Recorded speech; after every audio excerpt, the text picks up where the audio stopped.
So there's no prison program now? No, there's a QR code outside. Say what? There's a QR code outside. You just scan your phone, it'll pop up with that. I don't even know how to do that. Yeah.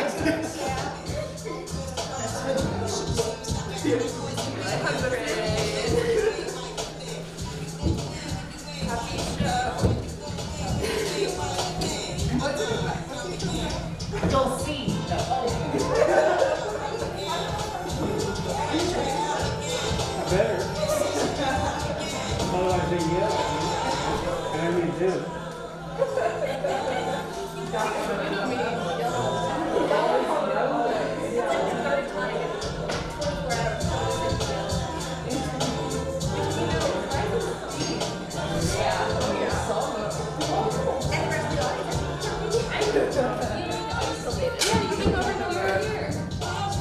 Are you also one of yours special guests? I sure am. It made me feel so special. I felt so gassed up. Oh, look at this. Like, I get that it's a student theater production and 4 people, so not that exclusive, but I was like, oh, is that another seat? Actually, I need to figure out behind you. I was like, I'm hoping, but if you want to come sit in this seat. I'm going to take my bad person. Avery Cushmore in. What's happening? Avery Cushmore's taking that seat because I want to directly behind her. Okay.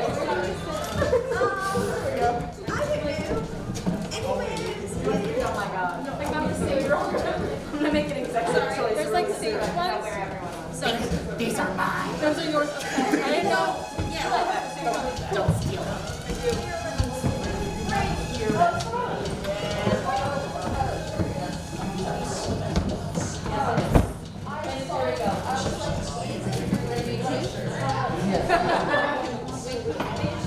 I mean, I believe it. Yeah. Okay.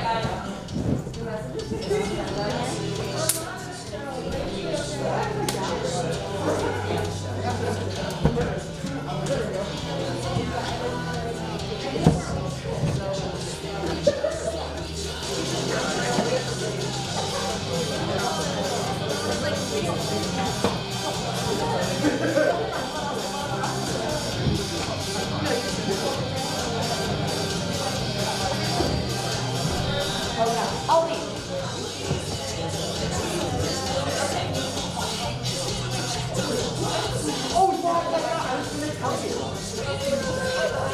These chapsticks yours? Yeah. Yeah, that paper goes mine. I will sit behind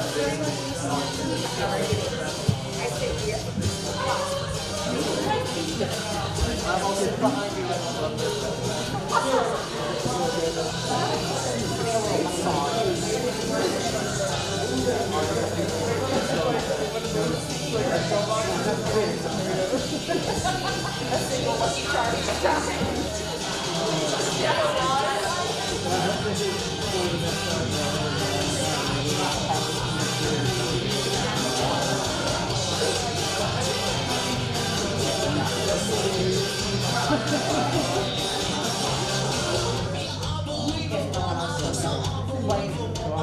Mine is voting time. So, someone's gonna be able to.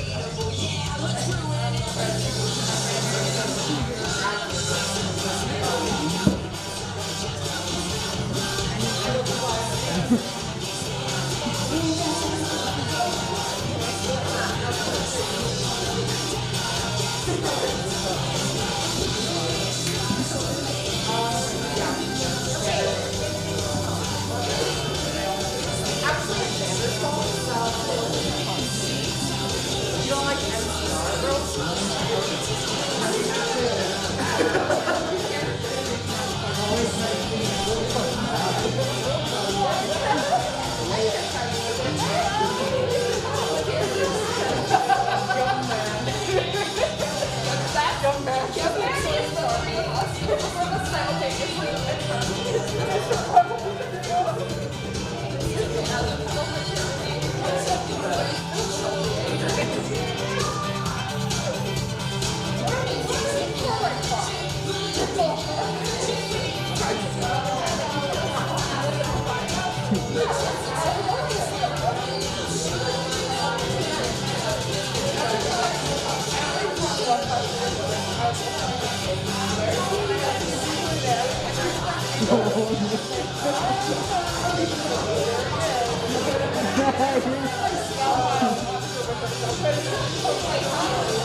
Hi everyone!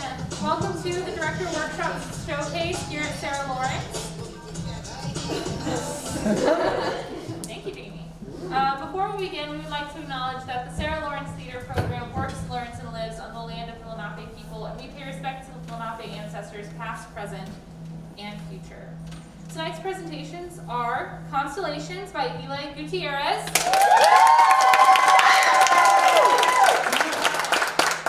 Mystery at Twickenham Vicarage by Mia Randers Pearson,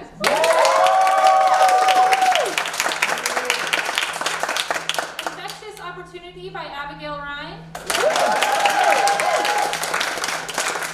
and Ace in the Hole by Jansen Cummings.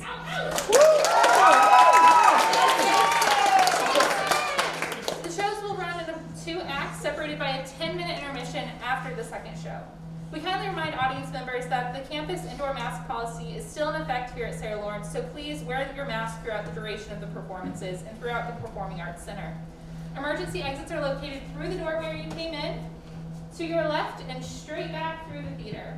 Please take a moment to identify the exit nearest to you in case of an emergency. Turn off all noise-making devices and enjoy the shows.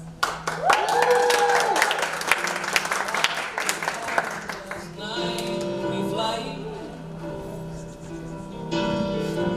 0 hour, 9 a.m.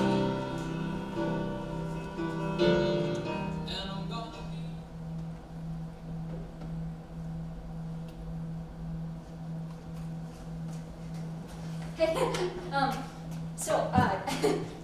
Do you know why it's impossible to lick the tips of your elbows?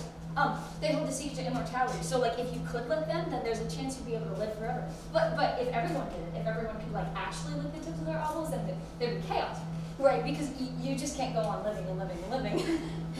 I'm in a relationship, so yeah. Cool.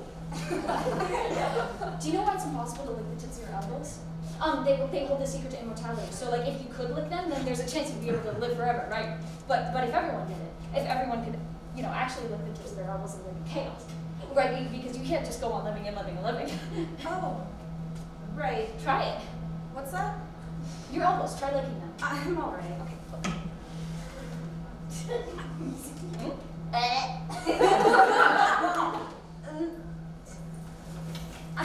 I'm Marianne. Roland.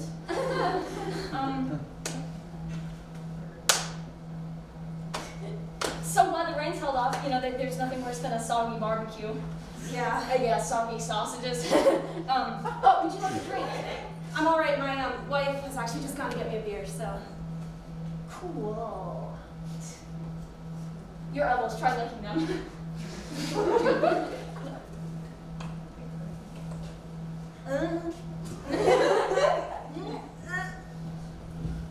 I see what you mean. I'm Roland. Marianne. Nice to meet you. Shame about the rain. Yeah, no, there's nothing worse than a wet barbecue. So, are you a friend of Jane's or? Who's Jane? Jane's she's the woman having the barbecue. Oh, right, no, Christ, no. I was just walking down the street and then I saw a load of free booze and sausage. I'm joking. We went to school together. Oh, how about you? I play football with Tom. Oh, cool. Do you want another drink? Oh, no, I'm all right, thank you. So, what do you do Oh, for a living? I work at Sussex University. How about you? I'm a beekeeper. Yeah. Dude, I fucking love honey. Yeah. You know, a spoon, jar full of honey, heaven. What sort of honey do you normally go for? I'm too embarrassed to tell you. What's that?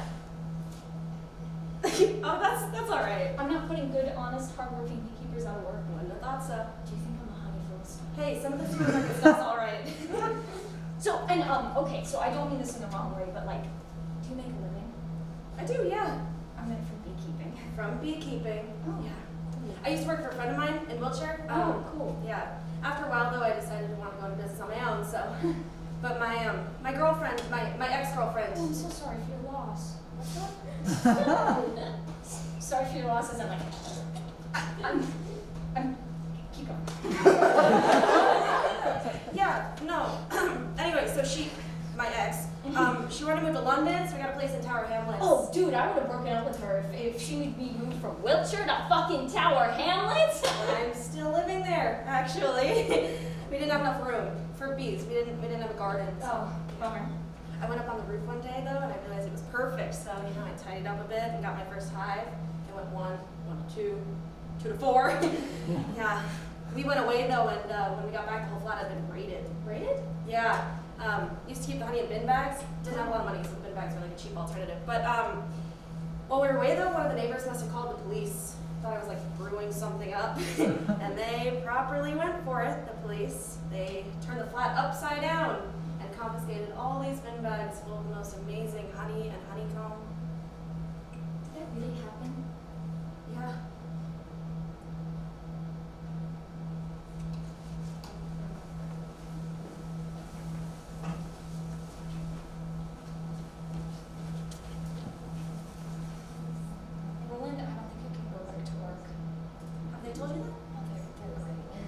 so you've told them then?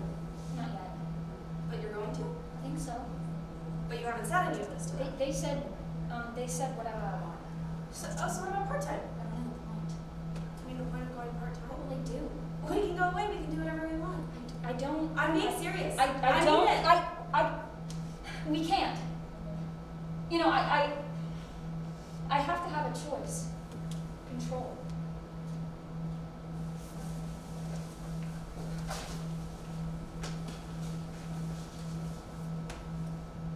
You want me to leave?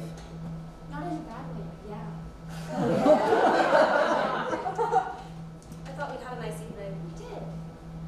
Coming back here was your suggestion, you know? Do you want to come upstairs, you said? I know, but I changed my mind. I'm allowed, aren't I? I'm allowed to ask why, then sure. I'm going through some things right now, and you're right. We've had a lovely evening, and you're right. It was coming up here was my idea, but you know, I just got to thinking, and You want me to leave? not in a bad way, but yeah.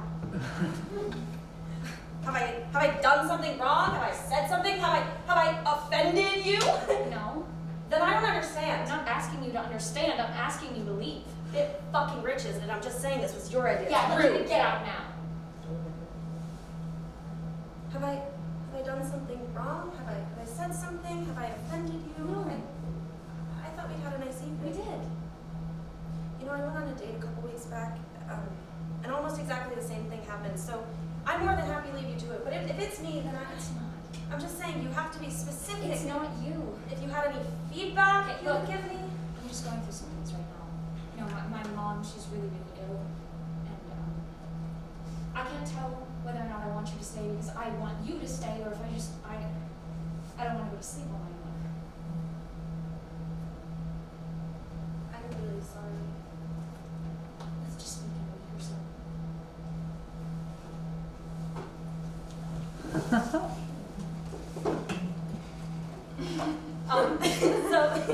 So a friend of mine told me when I said I had a date, he goes, so what does she do? And what did you tell him? I said, I don't really know, but it's something to do with space, I think. Yeah, and we were talking about your job a while back, and I was nodding along, but you know, the second we stepped through your front door, I realized I hadn't understood a single thing. Most of my time is spent in front of a computer, inputting data. Oh, right. Quantum cosmology. Do you know much about theoretical physics? Pass. Double pass. Okay, so quantum mechanics deals with the quantum realm, right? So like atoms, molecules, that sort of thing.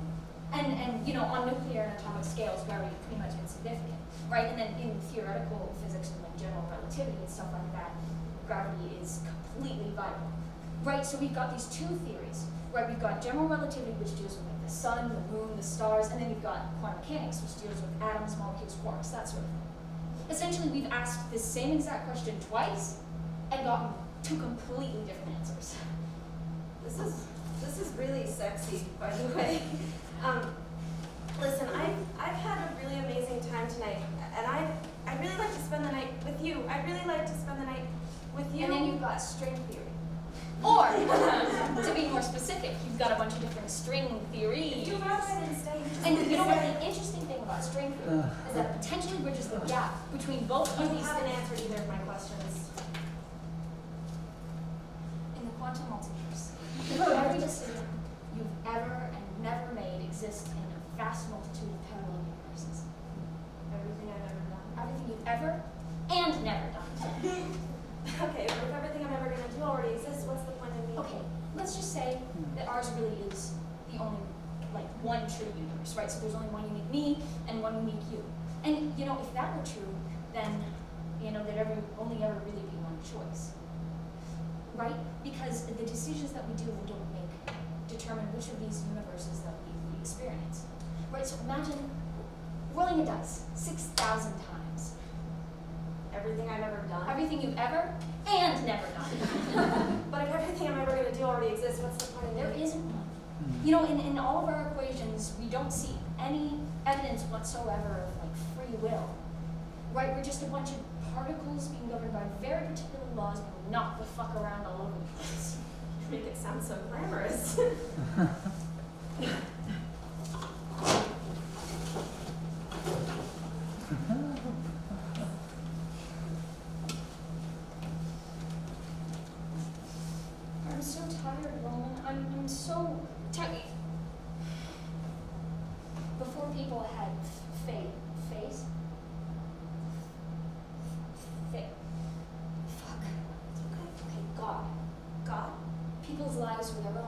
right before it became skin.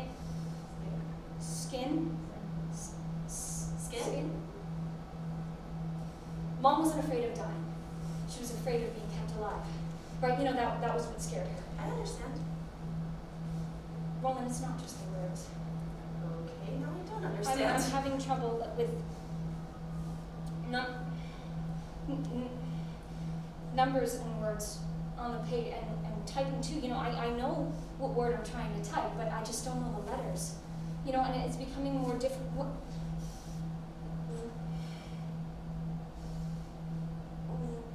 You don't need to finish. I want to. I think I know what you're trying to say. How do you know what I'm trying to say? Most of the time, I don't even know what I'm trying to say. Okay, you're right. I was just being polite because I don't want you to wear yourself out. Maybe we should get a notepad and hang on your neck. Mary fucking I'm hell. kidding. Okay. Roland, I don't think I can go back to work.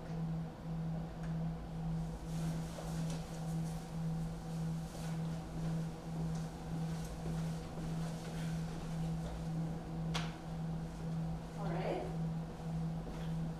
Where have you been? Pub. Why didn't you text me back? I didn't think it was urgent. I didn't know where you were. I just told you. Now, you just told me now, but I Oh my wanted god, to. I went to play tennis with Tony, and then we went to the pub. What's wrong? I'm sorry. What is it? What's wrong? Well, I'm really sorry, but James and I had sex. James. From work. When? There's been a few times, and I'd rather not get into who did what to whom. How many's a few? 6, maybe 7. Are you together then? Do you want to be together? I don't know. When's he moving in? When do you want me to move out? There's no rush. Am I boring? Do I bore you? We don't talk about space enough, is that it? It's got nothing to do with work. And that doesn't make it any better, just so you know. If you said yes, it's because we don't talk about space enough, it'd make more sense. I'd kick myself for not having made more of an effort, but at least it'd make a bit more sense. There's no linear explanation, I'm afraid.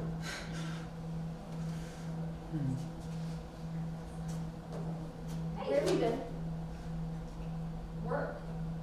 I sent you a text. I know. You've not texted me back? I know. I didn't know where you were. Why are you being so tetchy? I was at work and then I missed the 8:04 and then the 7:37 would show up and yeah. What's wrong? Mary, I'm really sorry, but I had sex with Allison O'Connor Tuesday, the week before last.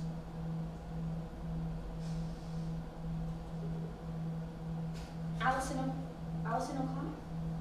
No, I thought she was going bald. What? She's going bald, Roland. She's going fucking bald. Look, how many times? Once, Tuesday, the week before last. What were you doing? I was helping her set up a hive. Oh, you were helping her set up a fucking hive? Is that a fucking joke? No! Is it serious? I don't know. I need some time to think about it. Is she moving in? It's up to you, really. Oh! If it were up to me, Roland, you wouldn't have fucked fucking Allison O'Connor! Alright, calm down. Fuck you, actually! I've never been happier. Living with you. Just so you know. Am I boring? Do I bore you? We don't talk about space enough, is that it? It's got nothing to do with work. Oh, and that doesn't make it any better, just so you know. If you said yes, because we don't talk about space enough, it'd make more sense. I kick myself for not having made more of an effort, but at least it'd make a bit more sense. There's no straightforward explanation, I'm afraid. Don't make me leave. I'm serious. This is the best fucking thing that's ever happened to me. I don't know what I'm gonna do. Move back to Tower Hamlets. Is that meant to be a joke? Of course not. How long were you waiting to tell me? I think a week. I was going to propose.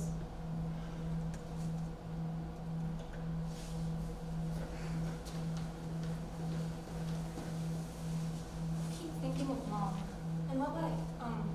Before she died, when she said she didn't want any more food, do you remember? I'm not sure we ever really talked I about thought we did. it. Bits and pieces, maybe. Well, what about when she said she wanted them to stop the IV? Did we talk about that? I think maybe we did. Well, they had asked me to leave, and the next day when I came in, she was starting to look like a ghost. You know, it takes an enormous amount of strength when you're like that to keep going. God, I'm not sure I have it. You don't know. You don't know that, Mary. Listen to me. I'm so tired, Roland. I'm so tired. Before people had faith. Faith? Fuck, it's okay. God. People's lives of their own. You know, before it became Skin? Mom wasn't afraid of dying. She was afraid of being kept alive. You know, that was what scared her.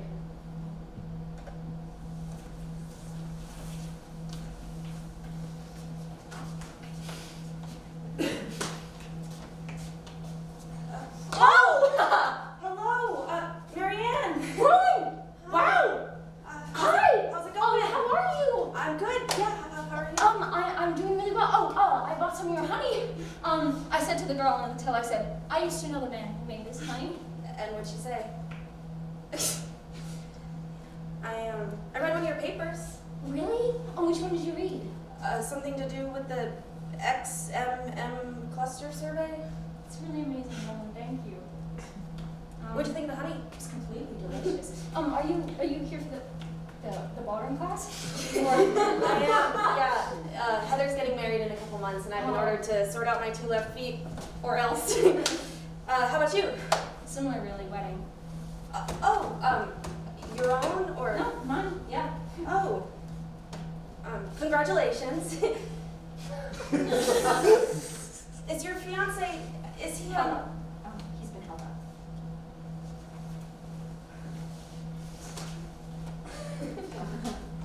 Oh wow! Shit, Marianne. Roland! Wow! How's it going? I'm doing well. How about you? Good. Yeah. Cool. I bought some of your honey. I said to the girl on the till, I said, I used to know the man who made this honey. And what'd she say? She just kind of stared at me. So how is everything business-wise? Good. Yeah. I'm about to start doing pollen. Oh, pollen? Yeah. You have to like scrape it off the legs of the bees and like ground it down. Yeah. I had an offer from Tesco of all people. Pollen? No, just for the honey. Oh. And what'd you tell him? Told them to go fuck themselves. I read one of your papers. Really? Which one? Something about hot subdwarf stars. That's really amazing, Roland. Thank you. What'd you think of the honey? It's completely delicious. So are you here for the ballroom class or? I am. Yeah, I'm actually engaged. Wow!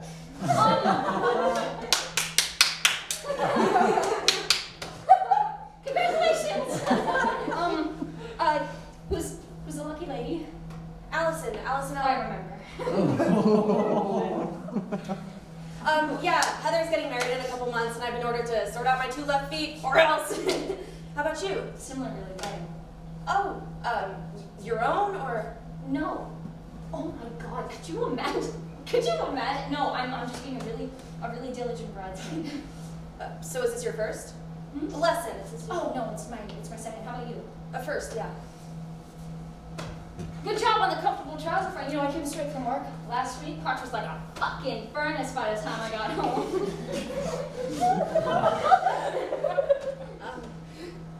Mary, I'm really sorry. Good job on the comfortable trouser front. You know, I came straight from work last week. Crotch was like a fucking furnace by the time I got home. Roland, I'm really sorry. Oh, what for? Good job on the comfortable trouser front. You know, I came straight from work last week. Crotch was like a fucking furnace. I have to say, or else I'm gonna feel like a fly. Mary. Listen, let's get out of here. I don't know what I'm doing here anyways. Let's go get a drink. Just one drink. And then if you never want to see me again, you never have to see me again.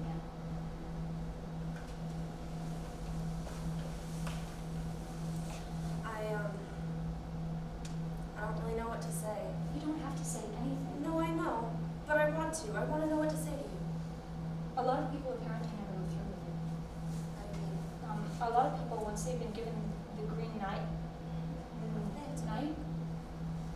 they're happy enough knowing that it's there. How do you know that? It's on the website. When you say a lot, how many are we talking? Oh, God, I think it was something like 2/3. You know, it's a safety net for a lot of people. And is that how you're feeling about it? I don't know. Would I be able to come with you? I'd have to talk to Martin, but would you want to? Come with me. Would you want me to come with you? I keep thinking of Mom.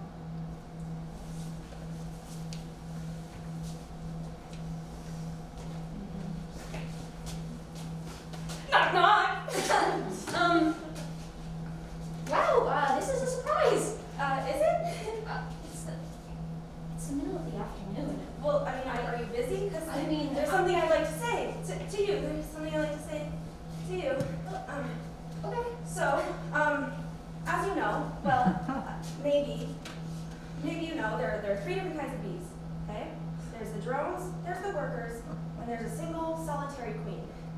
The workers are all women. Their job is to forage for honey, pollen, etc. Their lifespan is potentially anywhere between 5 weeks and 6 months, and then they die. Drones exist solely to have sex with the queen. Each hive has around 100 drones, and once they've deposited their sperm, their penis gets ripped off, and then they die. Oh. Honeybees have an unfailing clarity of purpose. Their lives are often intensely short, but in a strange sort of way, I'm jealous of the humble honeybee and their quiet elegance. I mean, if only our existence were that simple. If only we could understand why it is that we're here and what it is that we're going to spend our lives doing. Is there something? I'm uncertain when it comes to a great many things, but there's now one thing that I am definitely certain of.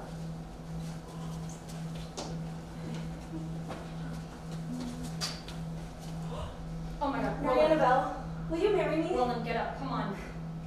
Roland, we talked about this. There's something I'd like to say to you. There's something I'd like to say to you. Okay, so, as you know, well, I mean, maybe you know, there are 3 different kinds of bees, okay? There's the drones, there's the workers, and there's the queen. And the drones are all women. Sorry, the workers are all women, and the drones have sex with the queen. But once they've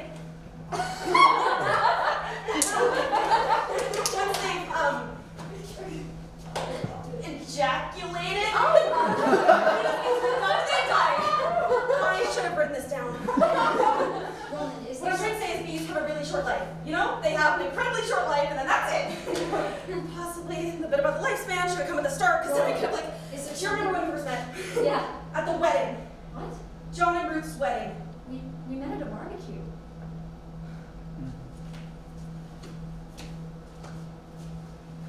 There are 3 different kinds of bees.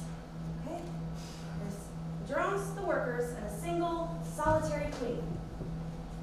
The workers are all women. Their job is to forage for honey, pollen, etc. Their lifespan is potentially anywhere between 5 weeks and 6 months, and then they die.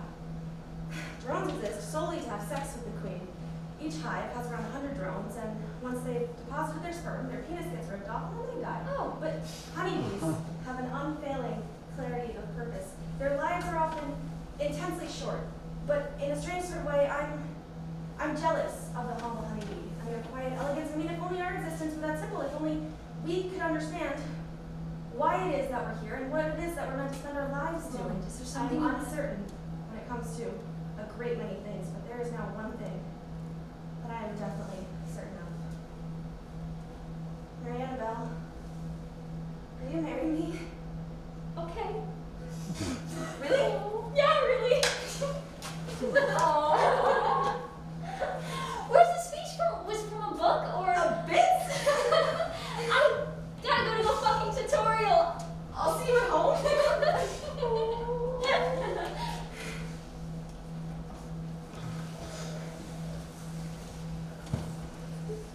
If you're serious, you write to them. Meaning what? You outline why they ought to be taking you seriously. And if they do? And you meet someone Out there or here? out there.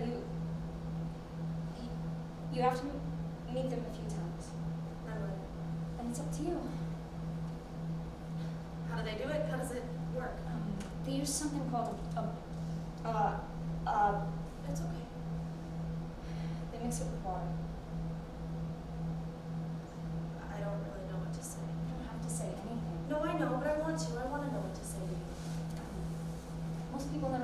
through with it.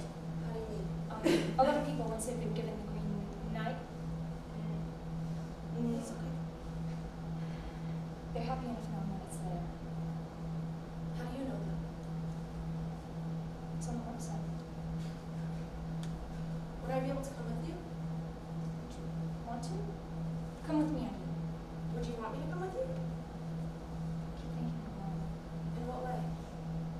Before she died, when she said she didn't want any more, do you remember? I'm not sure we ever really talked about I it. thought we did. Bits and pieces, maybe. Well, then what about when they said she wanted to stop her IV? Did we talk about that? I think maybe we did. They asked me to leave, and then the next morning, when I came back, she was starting to look like a ghost. You know, it takes an enormous amount of strength when you're like that to keep going. I'm not sure I have it. You don't know. You don't know that. Sinking feeling. Mary, listen to me. I'm so tired, Roland. I'm so tired. Before people had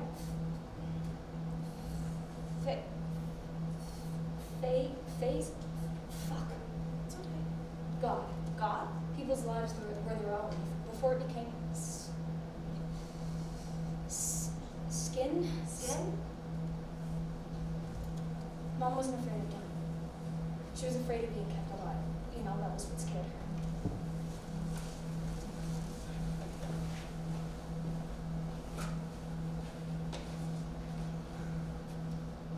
How bad is it? It's pretty bad. How bad is pretty bad? They said being under 40 might help, but Mary, how bad is pretty bad? I'm not sure I want to talk about it right away. You know, I'm not sure I can talk about it right away. Do you want something to drink? I mean, do you want some water? Do you No, want some just booze? after a moment of silence, and then I can tell you what I mean.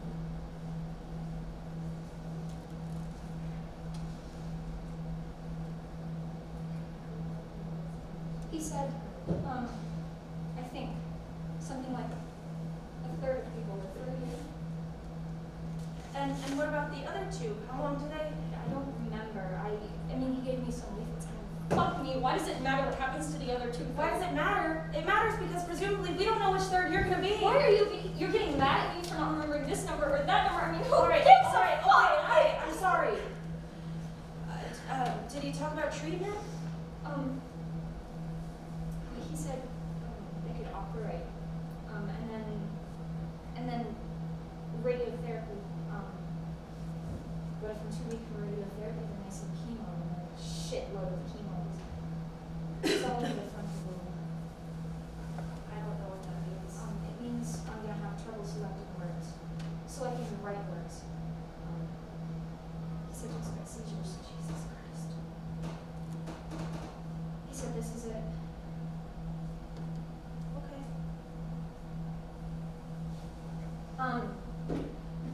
Got my biopsy results back. Today? Yeah, they called me when I was at work, and asked me to come in. Dr. Thorne And what did he say? said it's benign. What? He said it's a grade 1, and that it's benign, and that normally with a grade 1, he expects a full recovery. Did he use the phrase full recovery? Exact quote. Fucking hell. Okay. What happens now? Oh, they have to operate. Okay.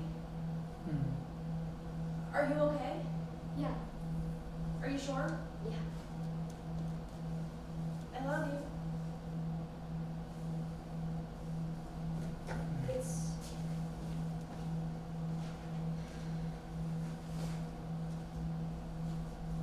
a grade 4. Right. Which is why I've been having trouble speaking.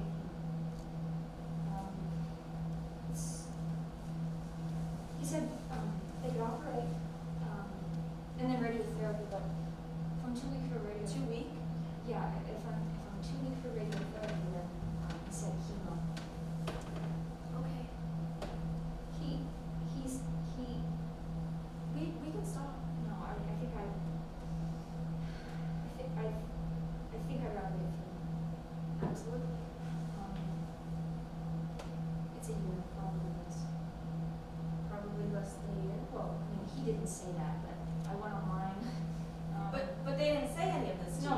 they said that we'd talk about it the next time that we met, but when I got back to campus, Mary. I know, it's stupid. I went on the forum, and, you know, there are pages and pages of dedications left by people who knew people who had died, and they were really wet and drippy, and I got really fucking angry.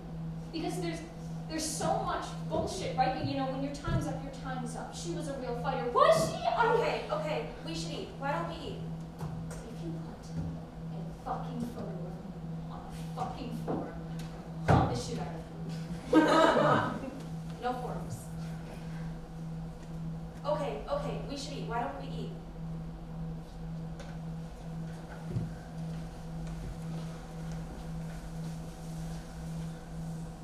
I think I'd like to go abroad. What do you mean? I'm not sure how much of a difference chemo is making. What, you mean you're not sure or they're not sure? I mean, me. What? What are you sure about? Why are you sure? It's ganging. I was on the train. I was coming home from work, and I was on the train, and a group of men got on. I was sat at a table, and they sat at my table and the table opposite, and they started winding me up, and I tried to leave, but they blocked me, and I tried to speak, but I couldn't find the right words, and they started laughing, and I started crying, and then finally someone said enough. You should have told me. I went to campus, had lunch with Melissa. I had a seizure. What? When? Mary? A couple of weeks ago. A couple weeks ago. Why didn't you tell It's me? the words, Roland. It's the words. It's becoming more tiring. I'm sorry. I didn't realize.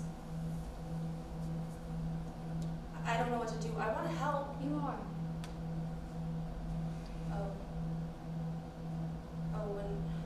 when you say abroad, you mean abroad and not come back.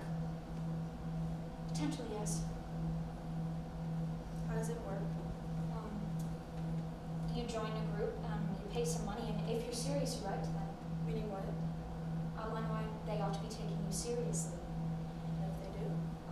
Then you meet someone. Out there or here? Out there, you have to meet them a couple of times. Then what? Then it's up to you. How do they do it? How does it work? I think they use something called a bar. That's okay. They mix it with water. I don't really know what to say. You don't have to say anything. No, I know, but I want to. I want to know what to say to you. Apparently, a lot of people never go through with it. How do you mean? A lot of people, once they've been given the green light, It's okay. they're happy enough knowing that it's there. How do you know that? It's on the website. When you say a lot, how many are we talking? It was something like two-thirds. It's a safety net for a lot of people. And is that how you're feeling about it? I don't know. Would I be able to come with you? I'd have to talk to Martin, but would you want to? Come with me. Would you want me to come with you? I keep thinking of Mom. In what way? Before she died, when she said she didn't want any more food. Do you remember? I'm not sure we ever really talked about I it. thought we did. Bits and pieces, maybe. Well, they asked me to leave. Oh, what about when she said she wanted to stop Daddy? Did we talk about that? I think maybe we did. Okay, so they asked me to leave, and the next morning, when I came back, she was starting to look like a ghost. You know, it takes an enormous amount of strength when you're like that to keep going, but I'm not sure I have it. You don't know. Sinking You don't know that, feeling, Mary. I- Listen to me. I'm so tired. Well, then I'm so tired. You know, before people had fates, fate. Fuck. It's okay. God. God? People's lives were their own. Before it became skins. Skins? Mom wasn't afraid of dying. You know, that wasn't what scared her. She was afraid of being kept alive. I understand. It's not just the words. Okay, now I don't understand. It's reading numbers and typing too. You know, I know the word that I want to type. I don't know the letters, and You don't need to finish. I want to. I think I know what you're trying to say. How do you know what I'm trying to say?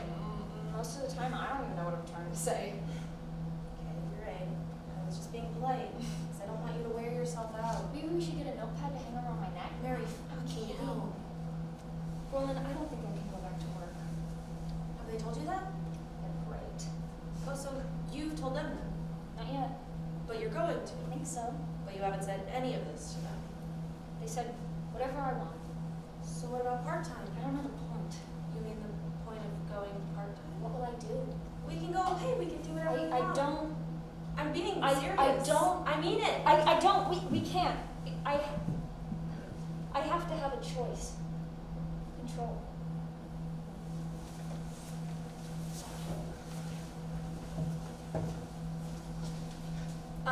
The taxi's booked for 9. It gives us an extra half an hour.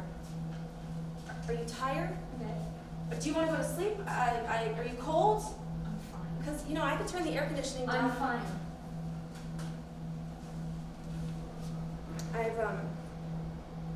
I've had a really wonderful day.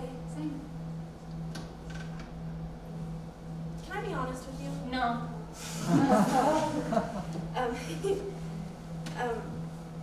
There are times when I look at you, and I absolutely understand why you're doing this, but there are times when I absolutely don't. And I'm not saying you shouldn't be calling it a day. I suppose I'm starting to wonder if now is the right time, because if it were me and I were you, I think I'd want as much time as possible. And if you think you've got another couple months and I would love to give that a go. Yes. What? Yes. Let's go home.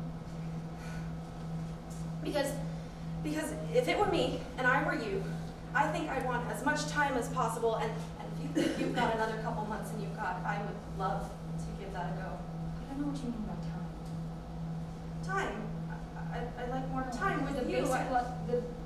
The basic laws of physics don't have a past or a present. Time is irrelevant on the scale of atoms and molecules. We have all the time we've ever had, and once there's not going to be any more unless once I'm gone.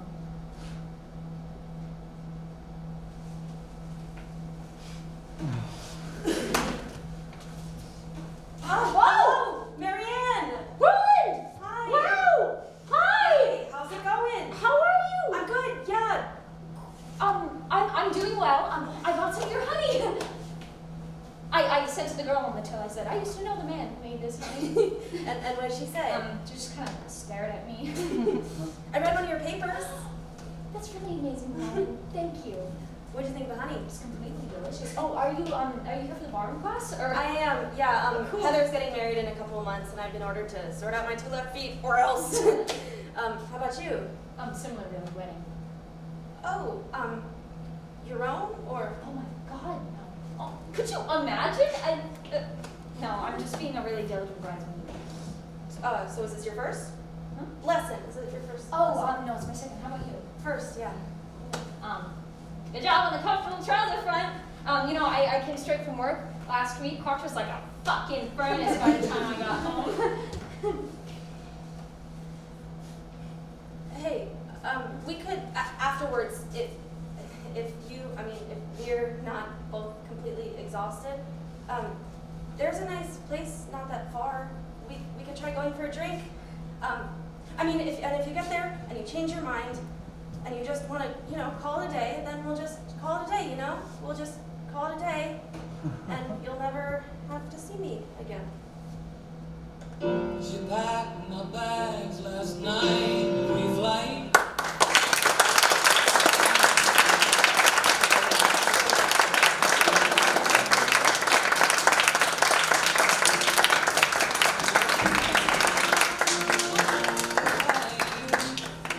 As the time flies in.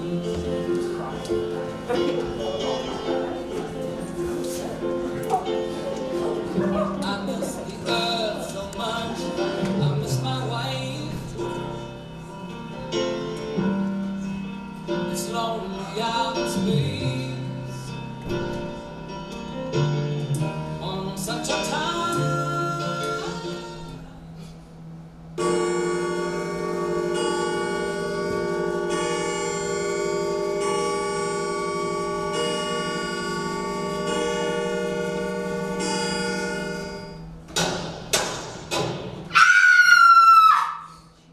Good Lord!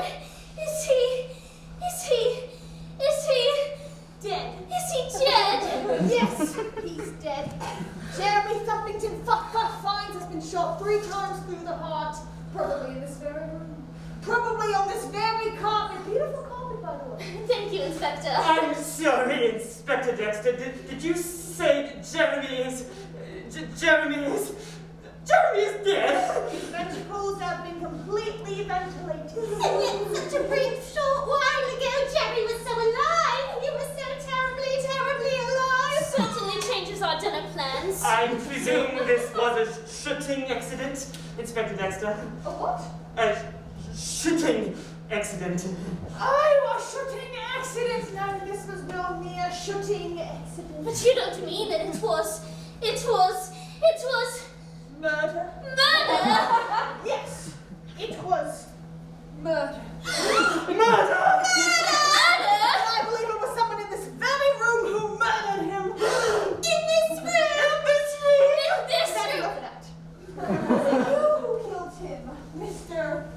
Roger Penworthy Pilks, Reverend of Twickle? I? How dare you insinuate such a thing? You might say I love the man, damn it! In some squishy way. Was it you who killed him, Mrs.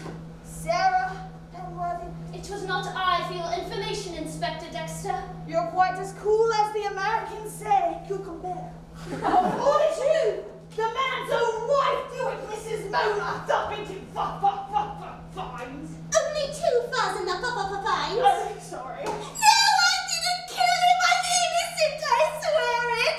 Yes, I wanted him dead sometimes. I plan to murder him every now and again, often on Tuesdays for some reason. I even bought a rare Pakistani poison, a set of pinking shears, in the hope that it might seem an accident. But no, I didn't kill him. I'm innocent. I swear on all that is holy. Protesting a bit much, if you ask me. Well, one of you murdered him, and I'm going to find out who. I suggest you question Mona. I suggest you question Sarah. Right up. I suggest you question them too. I've always envied you, Sarah. I confess it. Your beauty, your coolness, your beautiful bottom, Oh, your thrilling long legs, your beautiful bottom. Did I say that already? Your Wedgwood, your tea cozies. And my husband. And your husband! You slept with him, didn't you? Only once! And it wasn't very successful. I was speaking to Roger. Thank you. You slept with Jeremy, didn't you? Only twice, and it wasn't very successful.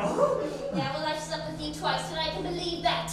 And I slept with Jeremy 3 times, and we were very successful. Paper! And Vivian! Dr. Inspector! Jeremy Thumpington Fines was rather sexually active, was he not? Inspector, the man was insatiable. I once came in here and thought he was sleeping on the sofa. Actually, he was sleeping with the sofa. The liaison went on for some months until he took the sofa for my red leather wing chair. You're suggesting the sofa shot him? Well, I suggest you question the sofa. Maybe then you'll discover the truth. The what? The truth. You know, the fact. The what? The fact. Oh, the fix! Yes, I remember the fix and know what happened here tonight! Oh, who cares who killed Jerry? He's dead, isn't he? That's all that's important now that he's gone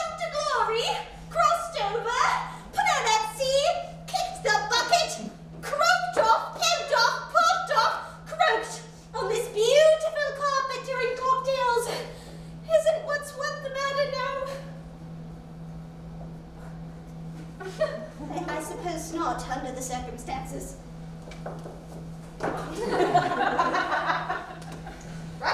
Yes, Inspector? Was there any tension in the room prior to Mr.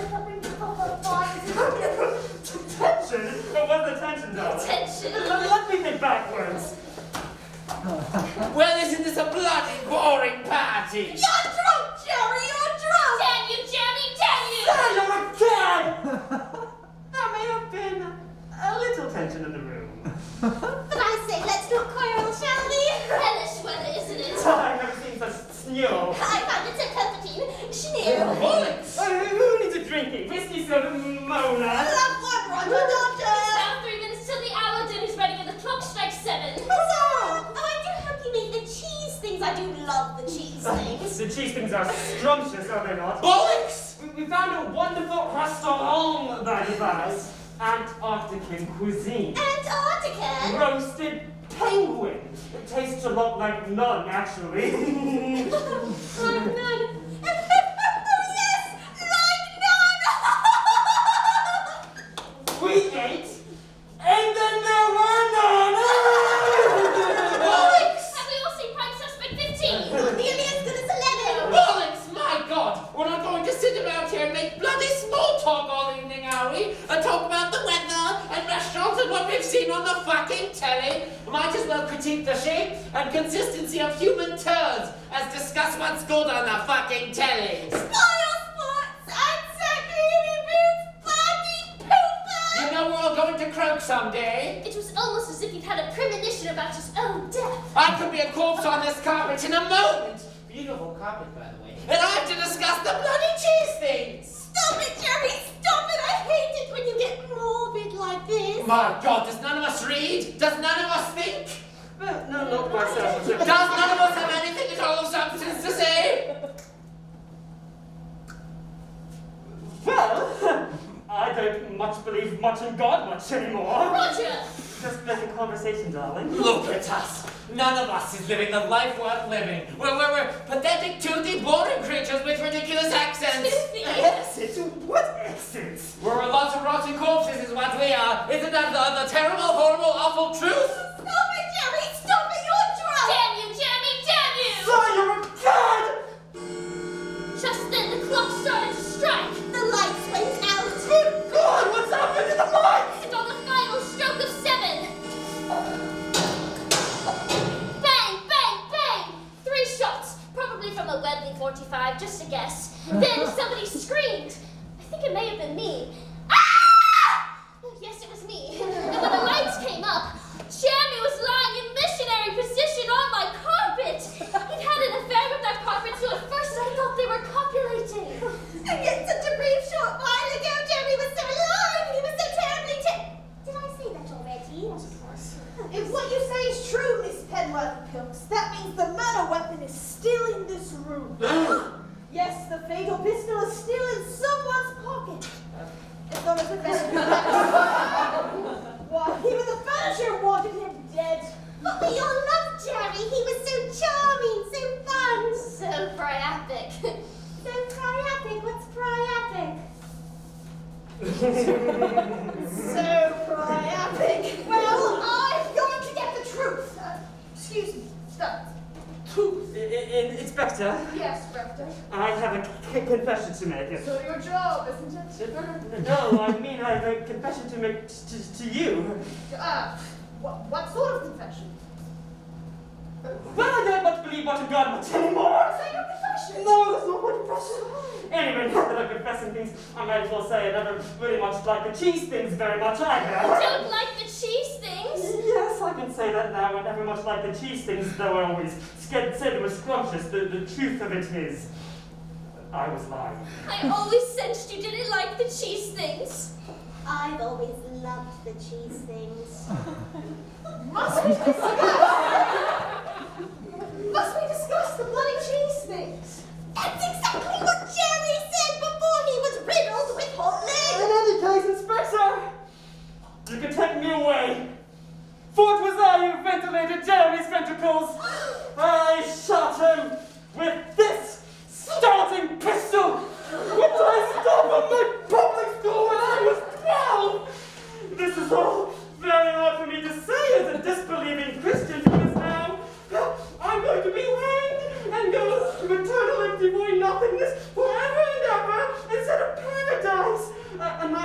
place I always pictured rather like Brighton, but without the tourists. Anyway, I love Jerry in some squishy way. I said it already.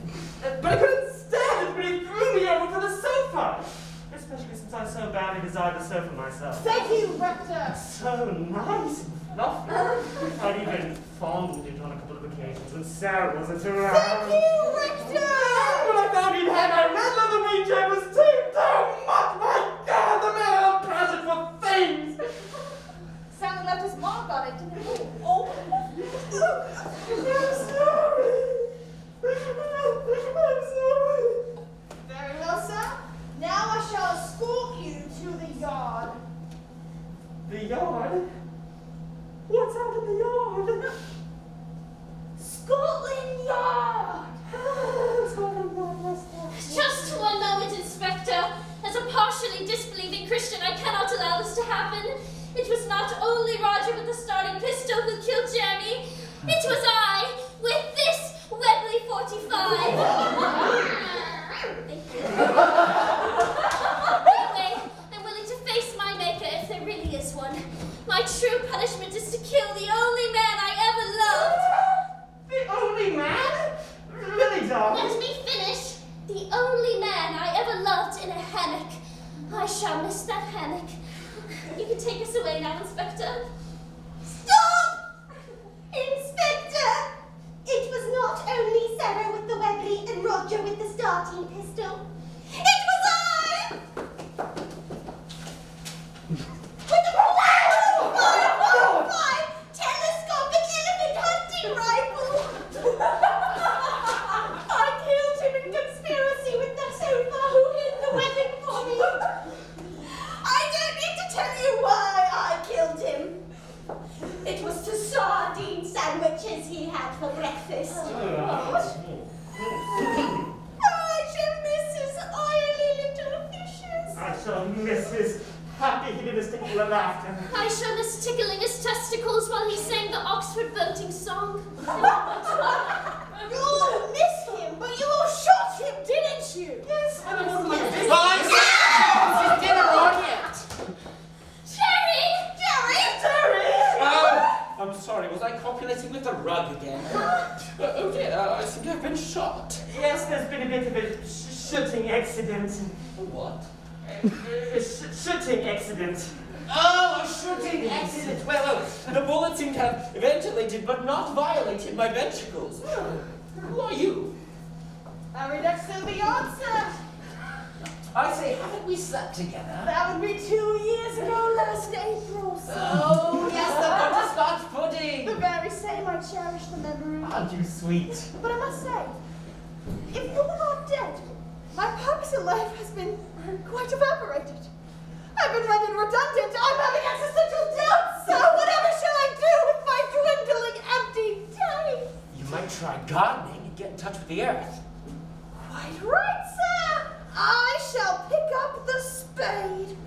In any case, I apologize for being so utterly beastly before the shooting accident. All that morbid rot about death and corpses. But you see, a few weeks ago, I had a dramatic personal revelation. Because my doctor told me I had this ingrown toenail. No. I'd quite given up on life, you see. The body thing made me so damn bitter and nihilistic. Jerry, you never told me about your toenail. I wanted to spare you, darling. The funny thing is, as I was lying there ventilated on the carpet, I actually crossed over to the other side. And I saw God, you see. You saw God! In paradise. Quite wrong, isn't it? So there is a God. Nice chat. We had a wonderful chat about Prime Suspect 15. Did God like Prime Suspect 15? God preferred 11. Oh, my theological doubts are dissipated. God also suggested I start appreciating things and stop copulating with them. What was paradise like? Oh, it's a nice place. Rather like Brighton, but without the tourists. In any case, I lost all my bitterness, and I realized that this world is really quite nice, really. And then I woke it up, and I loved it all. I loved the snow, so comforting, and I even loved the cheese things. Roger says he doesn't like the cheese things. God told me He adores cheese things. God adores the cheese things? Even the cheese things are a part of God. Then I shall love the cheese things with all my heart. In any case, I just realized how much I love you all. Well, I have loved you all, haven't I? In quite a variety of ways. I mean, the hammock is brilliant. Oh dear, darling Jerry. Oh, Jerry, you're so alive! You're so terribly, terribly alive! We've suddenly found the truth, haven't we, Rector? Indeed we have, Inspector. And God bless us, everyone. Anyone for sex? Cheers!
thing about like midway through the first piece to realize that they were all dimensions.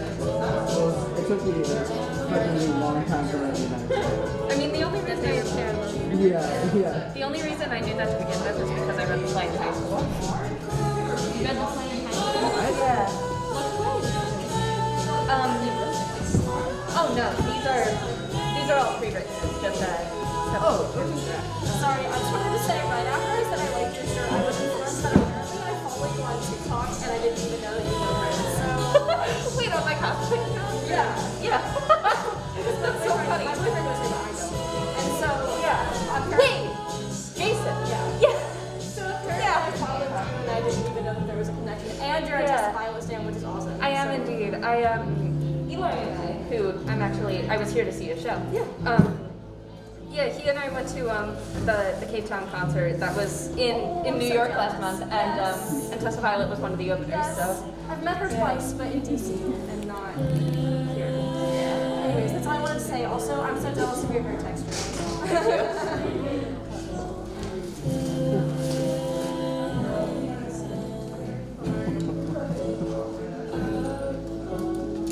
That's cool.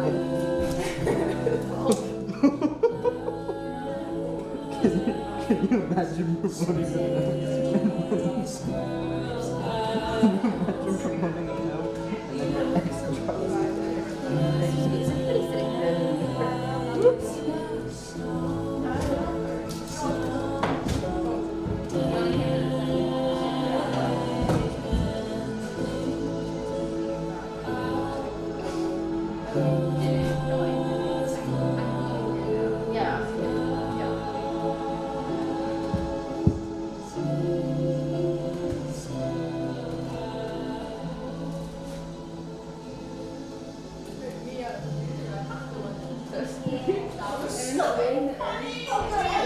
so good. Oh my god.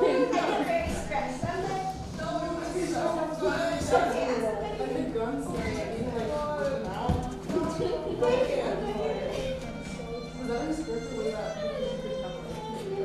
That was because we couldn't update that. I mean, I don't know if you like. I don't know if you'll hear me. That's for somebody to pull out the right. it was mainly gay. Like, as far as like the lines were gay, but I mean, I made it more gay. I lost it for so people down the right. So bad. I mean, you probably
I am good. How about yourself? It has been an age since I've seen you anywhere.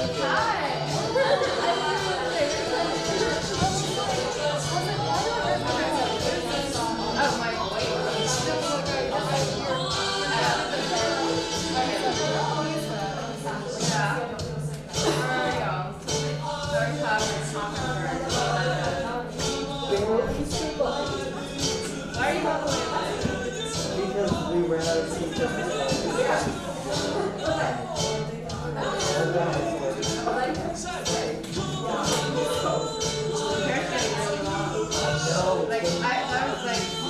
That's a lot longer. Only like a year and a half since it's been cut. Only a year and a half? Yeah. I'm trying to grow out my hair, but I don't think it grows anymore.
Trigger warnings for this section include profanity, death, needles and blood, alcohol and drug use, sexual content, discussions of HIV and AIDS, acrophobia, and coming out. Thank you and enjoy Act 2.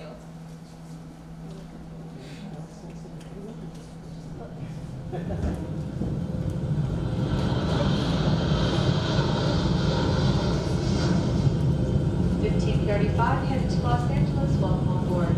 Please double check to make sure that all of your luggage is still in the seats over here. One of the overhead compartments. Please be sure your seatbelt is fastened. So the thing you gotta pay attention to, buddy, is that Bill Maher likes to fuck with his guests, okay? Yeah, I had a hunch. So nobody's expecting you to be an expert though, okay? So don't try to overreach, okay? Don't act smarter than you actually are, and don't feel the need to like compete with the other panelists, you know? Sure. Now, you're not thinking of heading back right away, are you? What do you mean? Well, I mean, we need you in LA for a couple days. Well, you could take time off from the college, right? I'm only on campus 1 day a week. Awesome. Okay. So now I gotta talk to you about something. What? She knows. Well, so I should have told you sooner. What? Pick this up. What is But it? when we get to the hotel, you've been What's fucked happening up. at the hotel? We're outing you. You have an interview with the LA Times. Oh, yeah. I'm really sorry. I No, should have told you sooner. No, you're good. It's, okay, yeah, sure, but is there any way we can do it over the phone? So I don't know how I'm gonna feel after we... Yeah, yeah, no, I can make that happen. Cool. Okay, great. Thank you. Listen, I gotta say, Wes, you're handling all this really well, okay? I've had a lot of clients who, snap when dealing with any sort of overnight success. He's got bigger fish to fry. Well, you know, this is what I've always wanted. I can't go crying off now, can I? That's the spirit. Plus it takes my mind off of being sick. Oh, yeah. Holy fucking shit, dude. Well, it's good to hear it. I'm glad your spirits are up. Oh, speaking of spirits, where the hell is our flight attendant? No kidding. Now listen, we're only giving the LA Times 30 minutes, so don't worry, it's not gonna be like an in-depth profile piece, okay?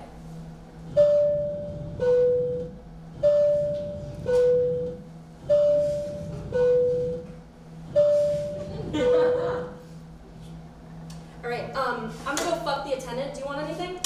Jack and Coke, you see him. Right on! How come you're the only one of my characters to bother me? Would you rather be nagged by multiple voices instead of just one? I don't know. Maybe your other characters aren't assertive or interesting enough to stop by. Now, how should I know? Now, stop digging around. We gotta focus. Now, we're obviously going to start off easy. Throw you some softball questions you've answered a bunch of times before. You can make jokes, be casual, but if they get the idea that you're not taking this seriously, they're gonna interpret that as a sign of arrogance and disrespect. So be funny, informal, sure, but answer the questions directly. And I was going to say openly, but we know that's not an option. So why don't I give you practice questions and we'll see how you do? Fine. Okay. Well, Wes, although Toby Curtis is credited as the director of the instant classic A Shoulder for the World to Cry On, you're the one people are talking about. Is it rare for the screenwriter to be the center of attention? Yeah, it is rare, and I think it may be untrue. You know, Toby did a tremendous job with this film. It's really his film. You know, he gave me incredible access to the set. It's almost unprecedented in Hollywood. And the fans should know that. He shouldn't be punished for that. Don't say punished. You sound a bit confrontational and presume that people aren't giving Toby the proper attention. All right, what you just said. I was testing.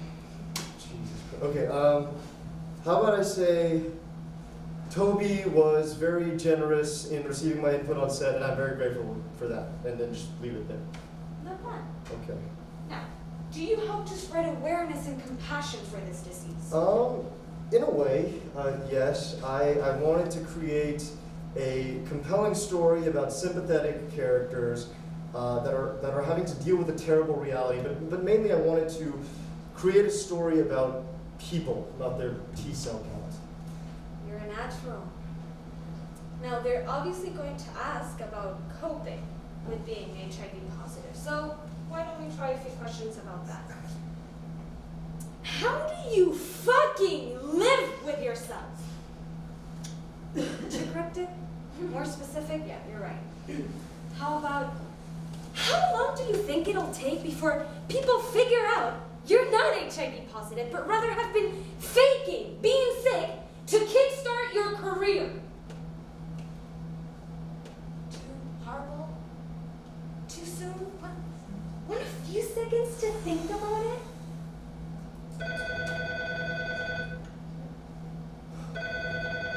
You should get that.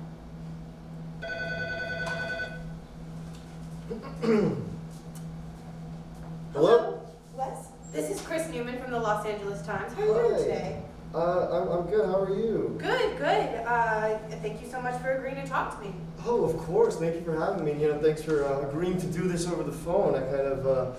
I need to be near a bed and a toilet right now. Oh, I'm sorry if you're... No, think nothing of it.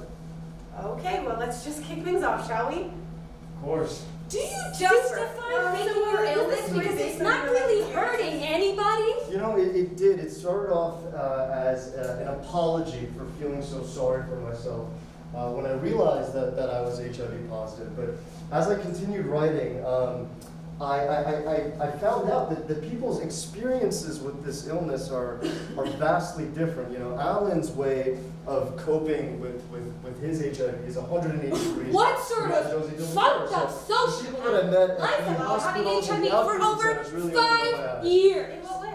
I wanted to. Is it because you've been lying about it for so long it's too late to take it back now? Heroic and humbled because Or I'm sick. do you actually have no clumps about it whatsoever? Teaching that you don't get from writing. It's fun because it's incredibly rewarding to see your name up on the big screen. But there's also something gratifying about being a teacher for a group of young filmmakers. There's something very rewarding about seeing this young group of kids mature into creative artists. Also, teaching stops me from being complacent. Do you have any When the aspirations? time comes, are you going to fake having full-blown AIDS? Or do you plan on riding the HIV train retreat forever? Attention. She said, we have to go. That's what she's trying to tell me. Oh, okay. Well, before I go, let me just say that I loved your movie, A Shoulder for the World to Cry. It was really wonderful. Thank you. Thanks. Yeah, a wonderful piece of fiction Bye now. from a two-faced fraud. Are you happy now? A little, actually, yeah. Oh, don't mope. You did well with that, by the way. What? The LA Times girl. Do you think she wanted to fuck you? Jesus Christ. Oh God, I just know that bothers you. Now, if we're going to stay in, why don't we tell each other fun stories? I mean, you do have fun stories, right? I mean, it's kinda your job. Fine, I'll start. Why don't we go down memory lane? What did you screenwriter say? Interior, college dorm room, night.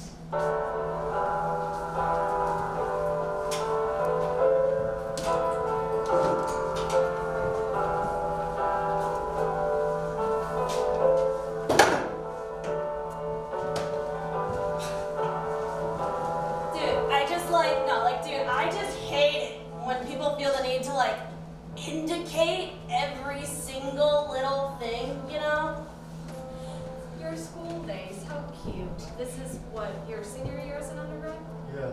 I mean, dude, I dig Graveyard Blues, man. Don't get me wrong. But, when you cut to that close-up of the girl, stifling the urge to cry, I mean, you didn't need that, man. Wow. Yeah. Oh, God.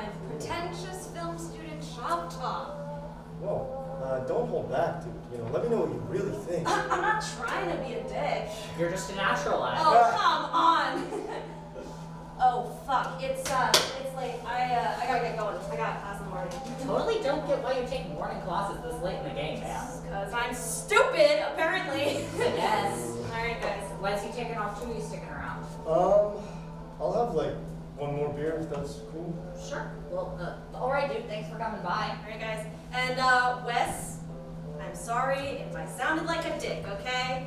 Graveyard Blues was great. I Okay. loved it. Yeah, alright, cool, thanks, man. See you. Alright, guys, later! See ya. Bye.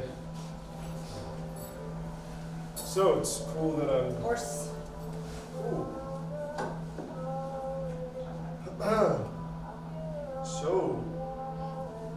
how's it going? Subtle. Yeah, how's it? Well, I mean, like, are you doing okay? Sure. I guess. I mean, kind of a relative term, isn't it? I guess. So, listen, I was wondering, when did you, okay, so this is totally not my business, and if you don't want to tell me, then I completely understand. From my boyfriend about 3 years ago. I found out last year. Shit. Yeah. So, I heard about the thing that happened last year. Yeah. What happened? I think it was just homesickness. Really? Yeah, I think so. I have other theories. But, I mean, you went to the hospital, Yeah, right? yeah. That's what I heard. No, yeah, it's my girlfriend at the time just freaked out, called campus security. I'm sorry, it's No, not really it's- any of it's- my business. It's fine, it was the dog of the campus, But I'm fine now. Again, I beg to differ. I really loved your movie, by the way. Really? Yeah, I thought it was great. Thanks, man. That should make me cry. But shit, seriously? Yeah. Well, damn, that's good, I guess.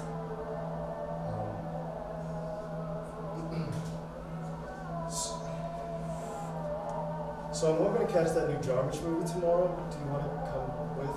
So now you're gay? Really? We're playing this game? Yeah. What time?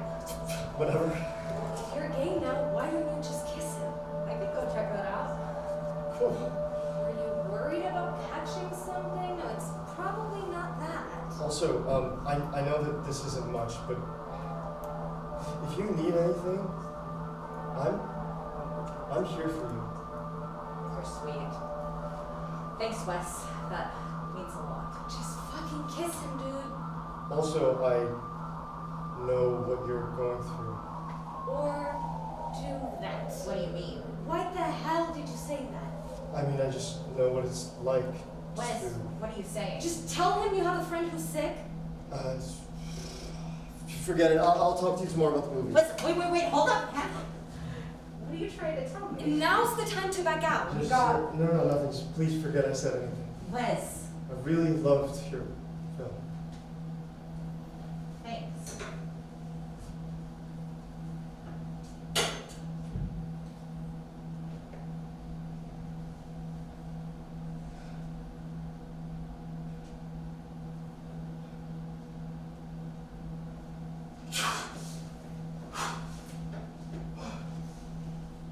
The plot thinnens. Okay, we say stupid shit to get laid. It's fine.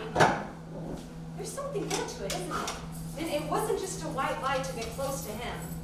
I mean, you lied about the incident your junior year. It wasn't a coincidence. The breakdown happened the day after Rob screened his autobiographical film, and it became the biggest thing in the department. You were jealous. He became the golden boy. Everyone loved him. It was just homesick. Oh, Jesus! Nobody takes that many pills and drinks that much Jack just because they're homesick.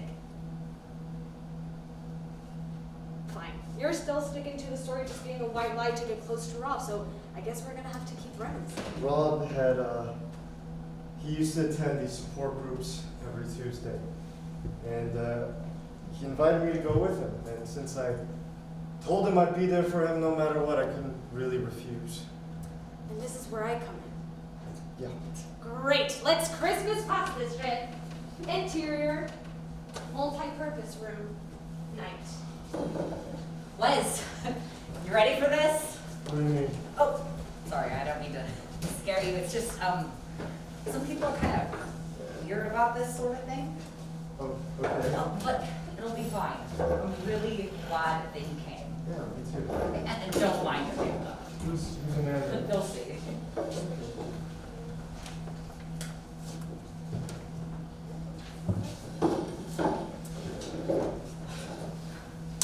Rob here? Good. Good to see everyone again, and good to see a new face here. Hello, would you like to introduce yourself? Oh, me? Yes. Okay.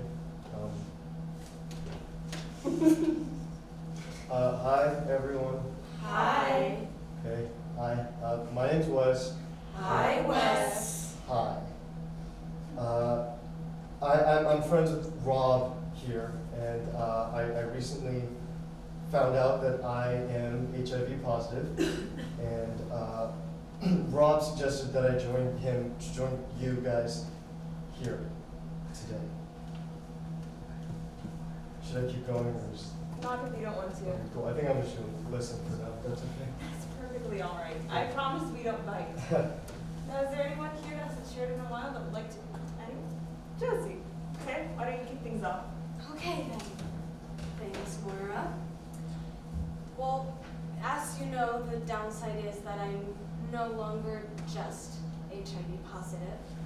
The upside is I'm still here and plan to be here for a while. I'm still clean and sober for 28 months now. Yep. But I guess that's another story for another meeting.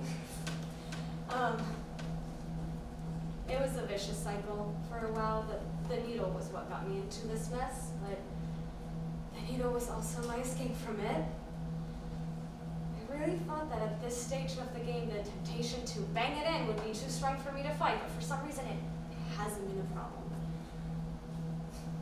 I guess part of my brain is telling me to give up and all that, and the other is telling me that I have to see you all again, and I can't do that high, because you'll know. But seriously, seeing all you again has really given me the strength to continue, if only to prove that I'll be here next week. It's all bullshit.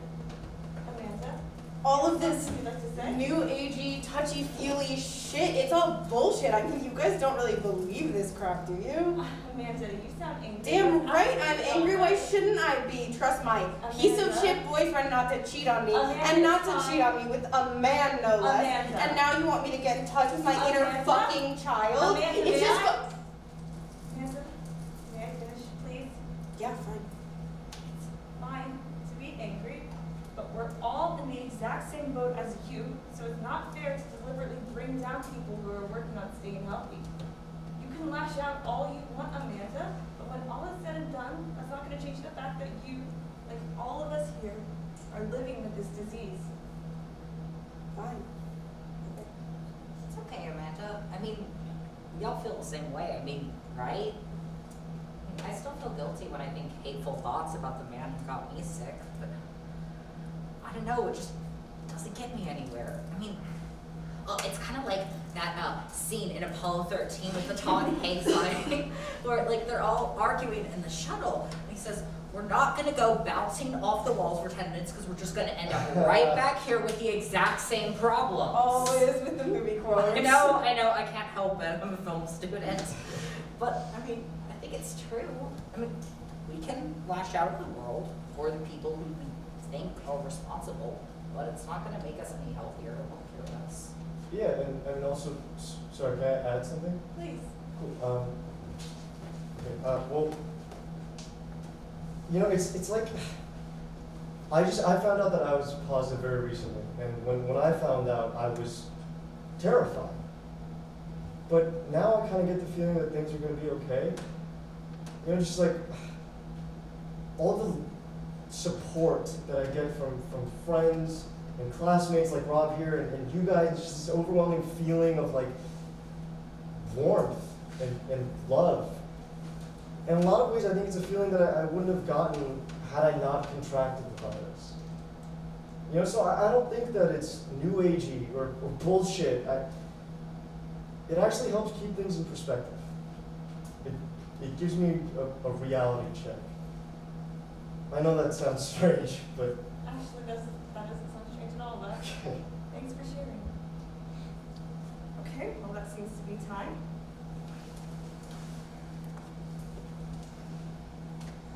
I am powerful and capable. I will continue to lead a long and fulfilling life. I am loved.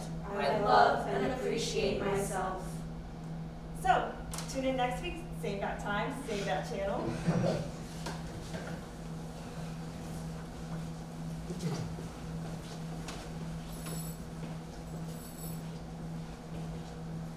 Hi, Hi. I'm Josie. Hey, I'm Wes. Yeah, I know you already said so. Yeah. Thanks for stepping up there. Oh, yeah, of course. I mean, what you said, it was amazing. Well, you know. So you're friends with Rob? Yeah, we go to school together. So are you two like? Oh, no. Oh, okay, cool. Yeah. It gets easier, you know. It does. Yeah. The first time is always the hardest with everything. The first time you tell your family you've got the bug, or the first time you got to the outpatient center. First time you come to the meeting, they're all the hardest. But the good thing is once you're done with those, it does get easier. It's easier. You'd be surprised.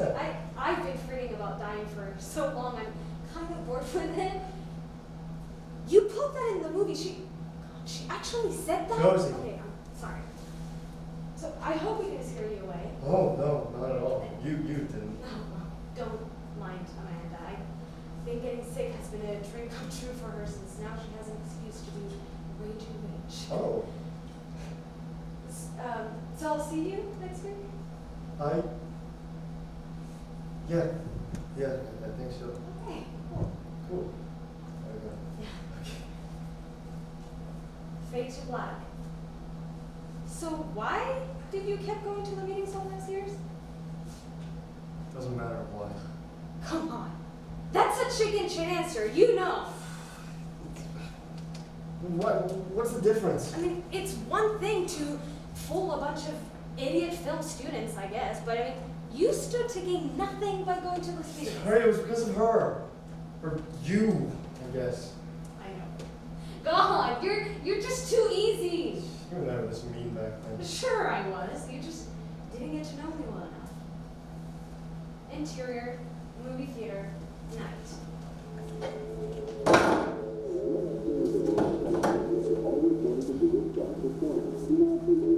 I cannot believe you've never seen this. I am not a geek.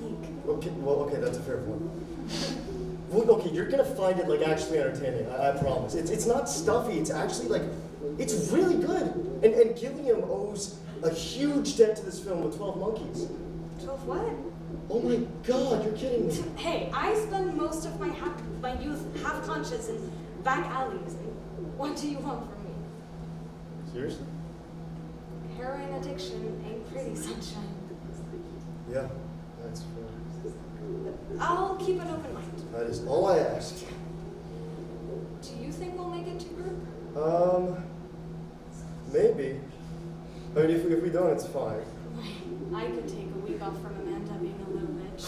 Oh, ouch. Whatever. It's true. You think she'd realize that having the bug is a trump cut that works on people without AIDS. Yeah, that's true. Hey, okay, I probably shouldn't be telling you this, but I use it to get out of going to class like all the time. Awesome. Is that bad? I would do it if I had a real job. Okay.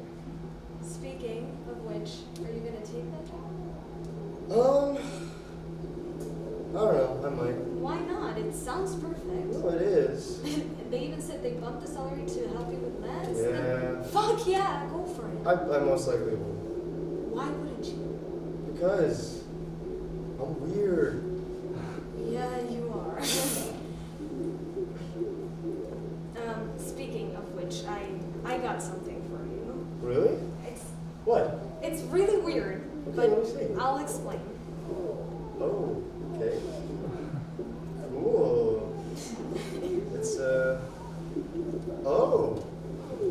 It's a syringe. Yeah, it's mine. Oh, I get. So I take you to a movie to introduce you to my world, and then you introduce me to the world of hardcore drug use. I see. No. I'm just. I haven't used it since I got clean, but I hold on to it for whatever reason. I just have. I don't know. I thought I could show that I don't need to hold on to that part of my life anymore. It's done. I know. No, not at all, Josie. This is. I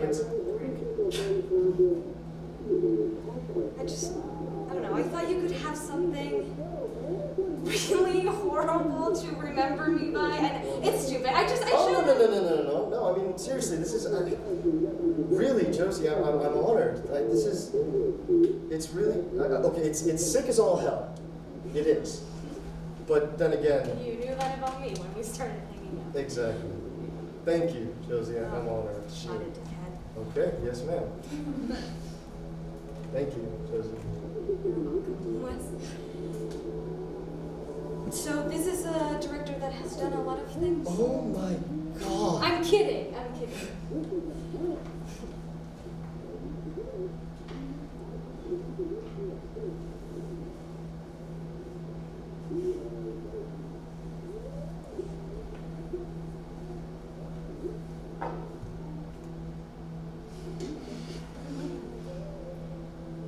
don't want to go to group tonight. Okay. You even put this in your script? Jesus! You were just using her for a character study, weren't you? That's why you kept going to the meetings? To make it seem real. To hear the stories, to get insight on what medication to take, to hear the stories for research. That's what this girl was to you, wasn't it? No. Or was she a charity case? A way for you to feel good about yourself by treating this sick girl to movies and companionship? Don't be mad. I mean, I'm trying to figure out where you're coming from. You are the toast of the campus. You have the sweetest of kids line up for you without effort. And you have a nice little girlfriend who's clearly way into you, apart from the fact that she'll probably be vomiting blood within the year. Jesus She's a Christ! keeper. Sorry. Too far?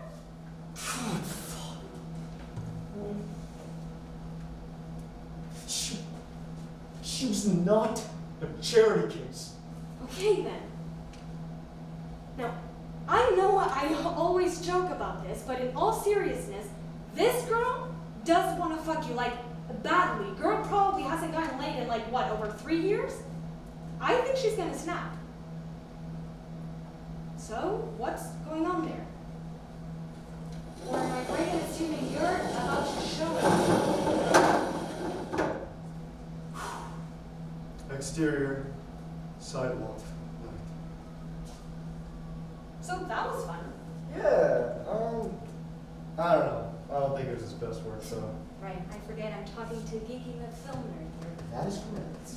But okay, what was with that bitch sitting behind us? Oh my God, I don't know. I was almost ready to cut her. Okay, well, I'm glad you didn't do that. We had such a clear shot too. Oh, believe me, I know. Oh, hey, this is really fun. Have you met Paul from Group? Yeah. I probably shouldn't be telling you this, so don't tell anyone. I'm not gonna tell anybody. You know, he told me he sells his blood to chasers to pay for his medicine. Sorry, chasers? Yeah, like, you know, bug chasers, gay guys who want to catch AIDS. What? Isn't that fucked up? Bug chasers? That's a thing? A whole fucked up subculture. Oh my God. Paul sells his fucking blood? Yeah, he says he uses the money to pay for meds and help with his mother, but I mean, he's making a killing off the blood. Literally. Right. Jesus Christ. He actually gets customers? You'd be surprised. That's insane. He seems like such a nice guy, too. Yeah, well, here's me. Oh, that's cool. You know, it's funny, all these years we've been hanging out and I've never brought you over and you never let me see your place. Well, I wouldn't want you to run away screaming. I doubt it would. So, do you want to come up? Just for a little while? I don't know. Come on, let's just go upstairs. I don't think it's a good idea. It's late. Why don't we just call it a night? Jesus Christ, it's been so fucking long, I think I'm gonna faint. Oh? I mean, sorry for being too forward, but fuck it, I'm long past the point of being coy. Oh, no. It's... Wes, come on, Jesus, don't make me fucking beg. Let's just go upstairs. I mean, what are you afraid of? It's not like we can catch something from each other. Well, that's not... What is it? You don't like me? No, of course I like you. You don't find me attractive? What is it? No, it's just, I don't think that this is a good idea. Okay, fine. Jesus, what the fuck have we been doing all this fucking time? What the fuck is wrong with you? I mean, are you just gay? Fucking answer me, you idiot!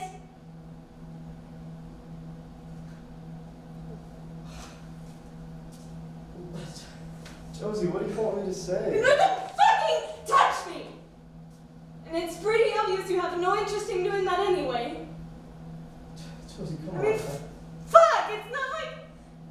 It's not like I have a whole lot of things going on for me right now. Would be nice if at least this worked out. Get laid. One last time, or not even that, just some sort of physical intimacy or affection. Before it's all over and oh my god, it's clearly gotten so bad I have to beg some dipshit to fuck me. I mean, I feel so fucking stupid. No, shut the fuck up! No one really warns you about how isolating it is to get the bug. And you get that it's incurable and pretty much a death sentence. That it's slow and grueling, but you never really comprehend how much it feels like there's an invisible wall between you and everyone else. Josie, if you don't want to talk about this, I'm here for you. Go fuck yourself! I'm not your personal pity case asshole! I'm sorry. You fucking phony!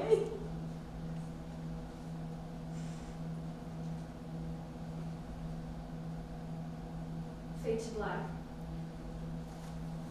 So that was the last time you saw her. She stopped going to meetings. She stopped taking my phone calls. Although, to be fair, I didn't really call her very many times after that.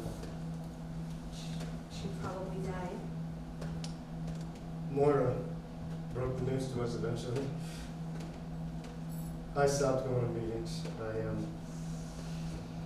took one of my short films and expanded it into a feature-length screenplay and sold it. And you know the rest. I can see why this scene didn't make it into the movie. Did you at least go to the funeral?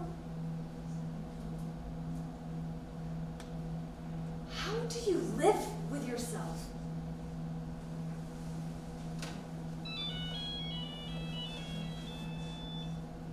I have to take this. Hello? Wes! Brenda! What's happening, man? Nothing much. What's up? Dude, are you sitting down? Yep, I am. Because, dude, listen, I just got the advanced word, okay? Best actress, Ellen Savani for A Shoulder for the World to Cry On, okay? Best original screenplay, Wes Farley for A Shoulder for the World to Cry On. Oh. Congratulations, man. Well fucking done. Holy shit. Yeah. Holy shit. I know, man, I know. Congratulations.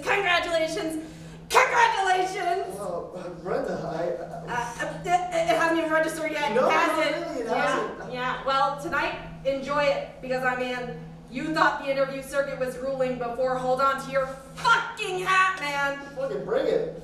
Fucking A, man. I love this guy. Oh, and canceling that interview with Katie, it actually worked out perfectly, okay? We're getting more attention now because of your fever. Great. Glad to hear my being sick is working out so well for you. Oh, right. No, I didn't mean, how are you feeling? Couldn't stop throwing up this morning, but fuck it, with this news I'll get over it. Awesome! Alright. So tonight, just fucking drink yourself, stupid, and tomorrow night, I'll be in touch. Okay, thank you so much, Brenda. Oh, and again, congratulations!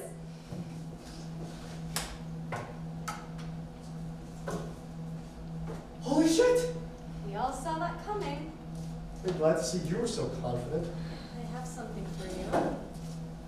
Here. The fuck is this? HIV possibly? What the fuck is this? Nice title. Screenwriter Wes Farley says that he drew from personal experience when writing his AIDS melodrama, A Shoulder for the World to Cry On. But is his screenplay more fiction than his fawning public believes? What the fuck is this? This is bullshit. Where's he getting this? Oddly enough, he's making it all up, even though he's right. Do people actually read this piece of shit? Few shut-ins, couple of right-wing nut jobs. Oh, relax, sunshine. This is just a right-wing conspiracy theory tabloid, but you can expect to see more of those op-eds from real papers. Well, that is if you win the Oscars. Oh, Jesus. Oh, Jesus Christ, when this gets so fucking complicated. This is what you've always wanted. You can't go crying off now, can you? Fuck you. People already know, but they're not going to confront you. Luckily for you, you've chosen a disease people feel too squeamish about. I mean, few people have the nerve to confront someone about having HIV. But that's going to change now that you're in the public spotlight. I mean, they're building you up to be a hero now, but once the press gets tired of that, they're going to start to dig a little deeper. And after that, you'll simply be monumentally, colossally screwed. And that moment is getting closer with each interview, each public appearance, each profile and think piece on the bright and brilliant Wes Farley. What if I find a way to say that I got selected for an experimental cure? An experimental cure. You think that would get less press coverage than the Oscars? You could always come clean. No, I can't do that. No, not now. I could get accused of fraud or something. Right, well, for that to happen, you'd have to get your job to admit that they only hired you because they feel sorry for you, which is true, but do you think they'll ever admit that? Okay, well, you're not gonna come clean. You can't get cured, and you probably don't have the balls to run off and live anonymously in some Bolivian fishing village. Oh, how do you know? You're really going to walk away from the Oscars. A job with an insane salary, not to mention all the money you've been given when Universal asks you to direct their next project. And believe me, Wes, Brenda is earning her keep. She's making sure that's going to happen. After that, the university will bump your salary to keep you on. What if I just get it? Oh, that could work. Right? I was kidding. No, I could just. Okay, Wes, you've done some crazy shit in your life, and I mean some absolutely batshit insane shit. Look, but this may be the I place- can't abandon Brenda. I can't my students. You're kidding! This is just easier. Easier! If you have a better idea, please share. I mean, it's like you said, right? I could just.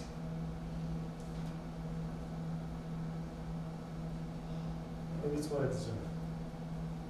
I thought you told Oprah nobody Yeah, deserves well, I it. also told Oprah that I have HIV, so I think it's fitting. It's very fitting, actually. Because this way I won't be living a lie.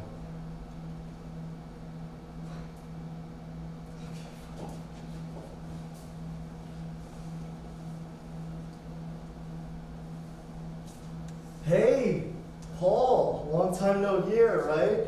I know, it's crazy, thank you. Shit, Wes, Listen, what the fuck? you know, I don't want to do this over the phone, but yeah, you know what I'm looking for. Listen, can we meet? Are you there right now? Okay, all right, I'll be right Wait, there. Wes, hold on. You can't be serious! Wes, come on! Wes!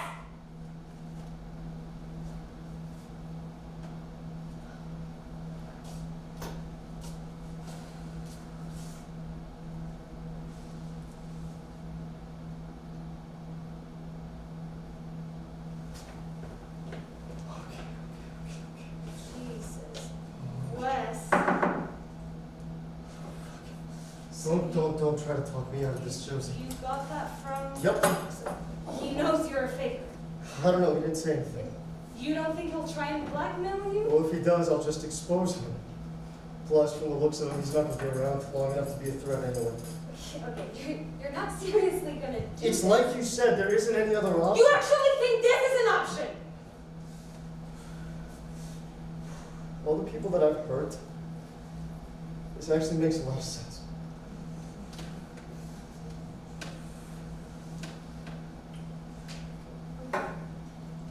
Wes, you're actually No, down Josie. to throwing up all the time? Getting down to 85 pounds? Lesions, Kaposi sarcoma? I mean, you saw how wrong this God, just theory is. mind your own business, Josie. For once, just mind your own fucking business. I know what I'm doing. Please, just don't do this. Josie,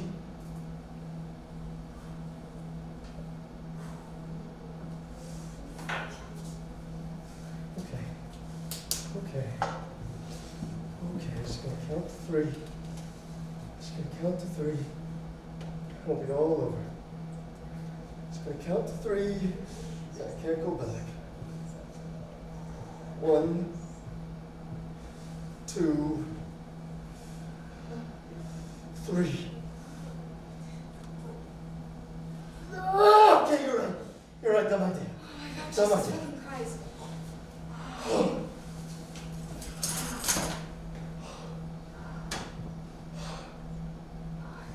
So?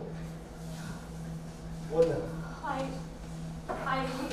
don't care. I think I'm done with this. What do you mean done? Yeah, What are you talking about? it was sort of fascinating and intriguing for a while, but I know how this is gonna end. End? Josie, what are you talking about? What, are you leaving me?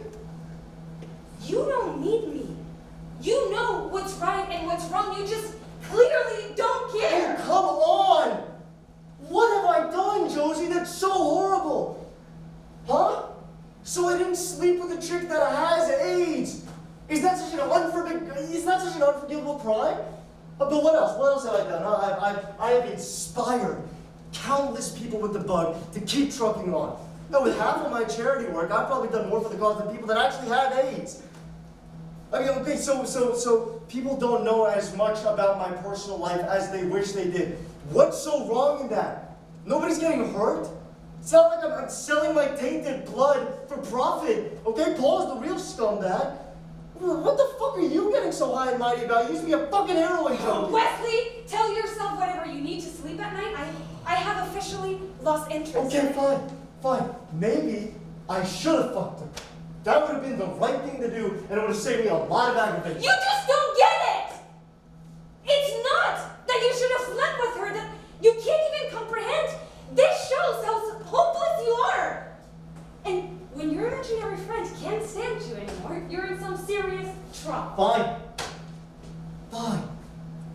Good riddance. You know, you haven't been much help lately, to be honest. You were a needy little bitch when you were alive, and you haven't changed now that you're a fucking nagging voice in my head. You fucking phony. Josie.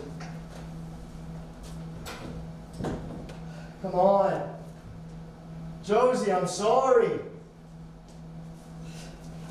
I didn't mean that. Josie! Josie! Wes, man, you ready to go? Oh, to the thing. Yeah, we gotta make an appearance, you know, a couple of handshakes, a couple of photos, we get split. Yeah, sure. I gotta say, this is gonna be big. I mean, you play your cards right and Universal's gonna have you direct their next script. I read this op-ed. Yeah, I caught that, okay? And we are not going to comment on it. If anyone asks you if you've heard anything about it, you haven't. Okay, sure. Personally, I'd like to curb the little fuckface you're writing in the first place, but that's off the record. Yeah. Nothing to worry about, though. Seriously, it's all bullshit. Right. Alright, let's do this! Brother, I don't have the bug. I made it all up. I'm not HIV positive. I'm not sick. I don't even think I've had a head cold in the last 2 years. I might be the picture of perfect health, physically, that is. I would completely dismiss the fact that I might be crazier than a brick shit house. Sorry. Sorry. I have no excuse. It's inexcusable, really. I mean, it's insane if you think about it. It's crazy. I mean, it started off as this like an insane plot to a sitcom, you know, where like the kid has to try to bring 2 dates to the same prom, or he's got to like turn the house into a motel while the parents are away so he can pay for the debt that he put in the car, and then zany antics ensue. You know what I mean? No, okay. But it's not funny. I'm not saying it's funny. It hasn't been funny for a very long time. Not that it ever was. But do you know anything of what I'm trying to say? No. Okay. Things just got really out of hand, like really quickly. And before I knew it, I was getting paid exorbitant amounts of money to do what I've always wanted to do. And I know that's not an excuse, and I know that a stronger person would have known better, but I don't know. I don't know how long I can keep this up. Okay, Josie's right. I mean, this op-ed, it's just the beginning. Everything's good. Oh, I forgot. You and Josie haven't been introduced. Sorry. But she's right. I couldn't help myself. That's fucking it. I just could not help myself. This is just the beginning. Everything is going to come out if I win. I mean, but it hasn't, though. It's been 5 years. There hasn't been a single snag in any of my plans, so why would that change now? So I'm sorry. Brenda, I don't have HIV. And I know that this is going to fuck with our plans, both of us. But I don't know.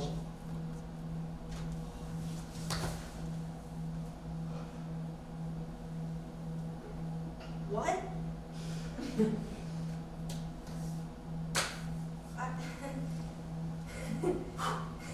I didn't. That's the craziest fucking thing I've heard in my whole life. I mean, oh my God, you can't be serious. I mean, you're joking. You're joking, right? Right?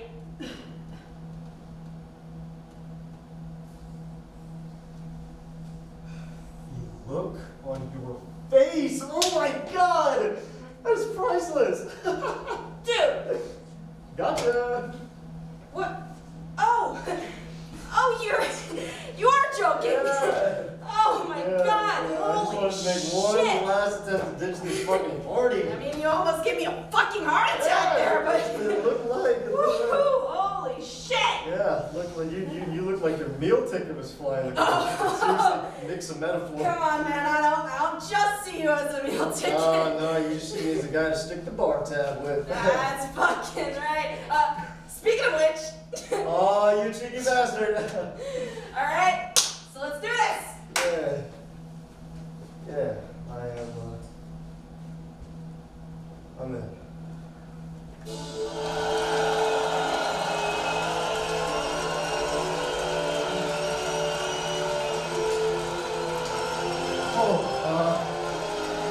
Wow. This is. I'd like to thank the incredibly talented cast and crew, Toby Curtis, Ellen Savani, everyone at Universal, my students, my publicist, Brenda, thank you all. Unfortunately, a number of other incidents and issues have made the AIDS crisis passé. But I think it is still important that we keep talking about this marginalized epidemic, because if those of us with the disease won't, no one will. And this here is living proof that good things can still happen once you've contracted this terrible disease. And this absolutely gives me the motivation I need to keep trucking on.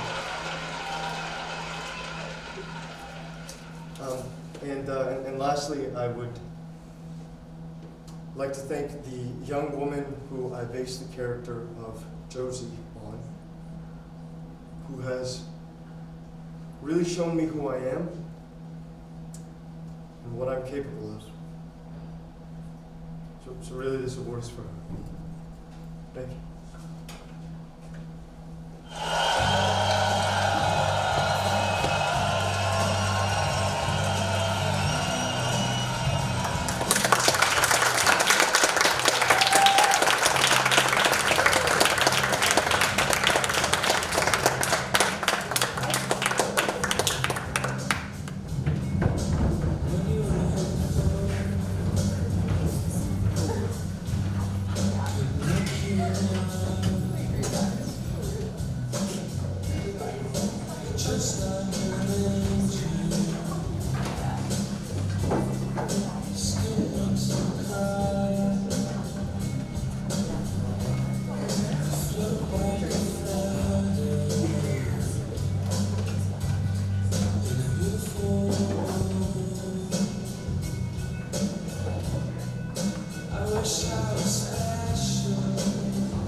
by the way? Don't worry, I'm just gonna talk for a while first, otherwise this would be way too short a play for my tastes. And I'm not exactly a man of theater. And despite how good I know I look in this jacket, I am also not a man of leather bars like this one. So I'm out of my depths on so many levels. I didn't come here alone, obviously. You see that guy over there? The one in the leather pants. Yes, but the one who looks like he should be wearing leather. Oh, helpful, I know. I came here with him. The handsome stud. He's something. Oh!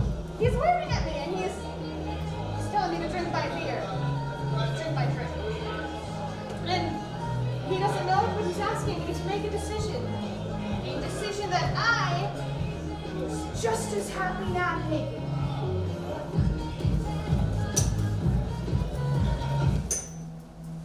It all starts about a month and a half ago. I'm at this little bookstore called The Strand. You've probably never heard of it. And I'm browsing the Shakespeare section and the drama section looking for Coriolanus and King Lear. Joyful reading. I know I could get into it, but... So I'm browsing, and this member of the staff comes up to me and asks if I'm finding everything all right. I nod and go back to browsing, but I'm not finding everything all right. Or rather, I find their copies of Coriolanus, but I don't like them. I'm very particular about my Shakespeare. I like Fulvers and the Penguin. I own the Tempest from Oxford Press, but that is it. And all they have is a couple copies of the Coriolanus Penguin, and they're pretty beat up, and there is no King Lear that I see. Oh! He's still standing there. Almost gave me a heart attack, and now he's watched the disappointment in my face, so I could tell him, I'm looking for specific editions, but it looks like you don't have them, which is fine. I can always go to the Union Square Barnes & Noble and try there, but I don't tell him I'm thinking that. He asks what editions, and I say the Penguin Coriolanus. Those ones, but they're used and pretty beat up. I mean, they're paperback, I get it, but still, I kind of... Yeah, no, I get it. He says. We all like a good virgin book. And he's looking at me with this glint in his eye that I may be imagining, but it's the first time I get to look at him, and... Well, I don't know how to describe it, but damn, he looked good! Like perfect cuddle material. And his shoulders, his chest, which is sort of where my head was at, buried in the shelves. A couple pins on his chest pocket, and one of them is a rainbow flag, so I suddenly get hopeful. And his face is... Well, he's easy to look at. Don't ask me how to describe his cheekbones and his hair. He has blue eyes. I don't notice it at the time, but I make a note of remembering that he has blue eyes for the spur-of-the-moment monologue that, well, I didn't expect this would happen. I mean, I did. All right. I'm going to tell you all first. I'm asexual. See, unless any of you all are perverts, I haven't disappointed anyone by saying that. But I haven't told him yet. This is the plot, by the way. I have to tell my boyfriend, who I met at the Strand, talking about virgin books, that I'm asexual. And I'm a virgin, because why not get that out of the way? So, I'm in the drama section of the Strand, and Mr. Converterlo is looking at me, and I want to say, you're cute, let's get drinks, but we just met, and he's at work. I shouldn't be worried that it's unprofessional except on his behalf, and yet, I am saved by the grace of a God I don't believe in, when suddenly, at the table behind him, I spot a table labeled LGBTQIA+. So I say, why don't you make me a recommendation from that table? We walk over and he pulls out Holidays on Ice by David Sedaris. This one's pretty popular. It's a very quick read, too. No doubt the book's about the size of a penny, but he's misinterpreted my pause and then asks, Are you familiar with David Sedaris? I fight hard not to guffaw. I am a gayish-looking man with some camp affectations and an NPR tote bag. Yes, I listen to This American Life. Yes, I know who David fucking Sedaris is. I prefer longer, slower reads, something I can really take my mind getting into. I hope he's catching my metaphor. But I'm too self-absorbed to really notice what's going on in his face. I like to imagine that at this point, we are at exactly the same wavelength. Alas, if history is any guide, we were decidedly not. Well, in that case... And he pulls out, and the band played on, which is a massive 600-plus page tome, and not small pages either. Oh! And of course, it's about the AIDS crisis, because when you think gay, you think death in the 1980s. I mean, to be fair, it's the only book where, to be fair, it's the only story where the gay men who died, people want the story to be told. I mean, it's a whole mess, and trying to make light of it isn't helping, so I am going to shut up about it. Asking for a summary! He waffles! I can't tell if it's because he's never read it before, or if he's trying to avoid giving spoilers. I mean, it's a story we've all heard of before. New virus, Republican president does nothing, people die en masse. At this point, it is the only story that we get to hear about queer people, which is... I tell him it sounds interesting, and I take it. I go to the cash register to buy it, and the cashier puts it in my tote bag for me. I grab a free bookmark, then I walk up 2 blocks to Union Square to sit down on a park bench and start reading.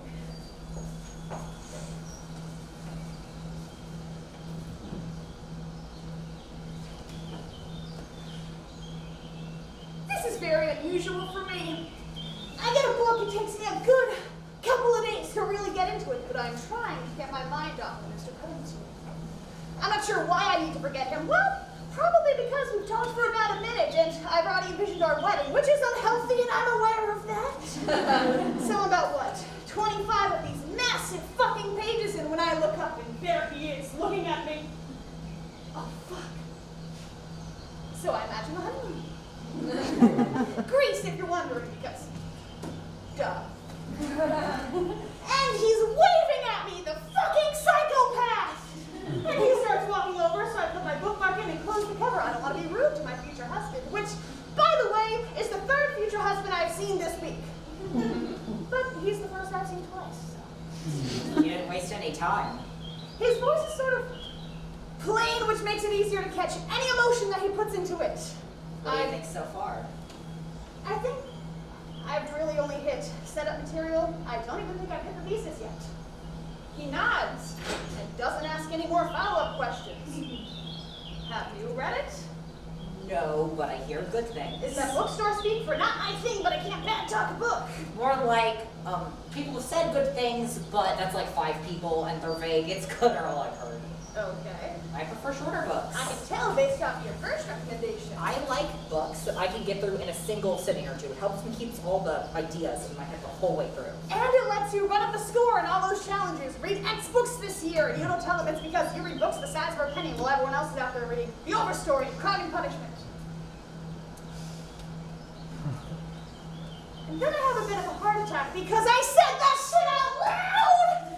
And I see him sort of try to open his mouth, try to say something, and then he just looks down at his shoes and goes, yeah?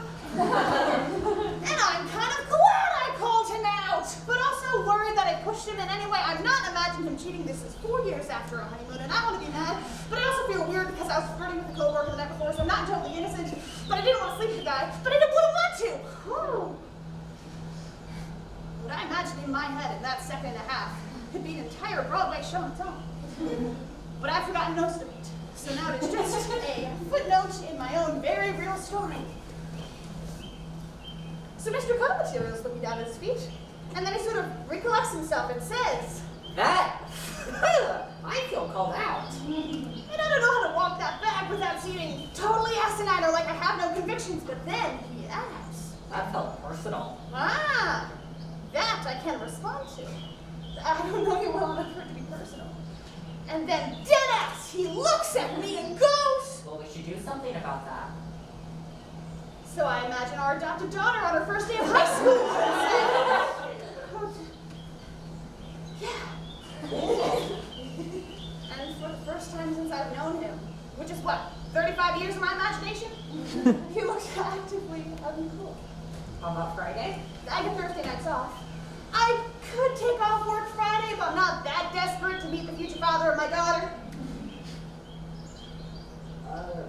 I get off work at 8 on Thursdays. I guess I could go out somewhere after. Cool. Be here? Yeah, might as well. Here, let me give you my number. And we exchange numbers. I put him in my phone as Mr. Cut Material, and he puts me in as Bookish Guy. Which is a bit weird for a guy who works at a bookstore. But hey, we're grandparents now, so. We linger for a moment before eventually he says, Well, see you Thursday. See you Thursday. And walks away, I imagine setting him into the ground, or laying him to rest after him dying of natural causes at 90-fucking-5. We had a good life together. But in the real world, time still goes on and Thursday night rolls around. We text a little bit. He sends me a phrase from a book that he's reading. I have to admit, I hadn't expected a philosophy lecture in such cozy surroundings only an hour after a car accident. It's from a book called Your Second Life Begins When You Realize You Only Have One.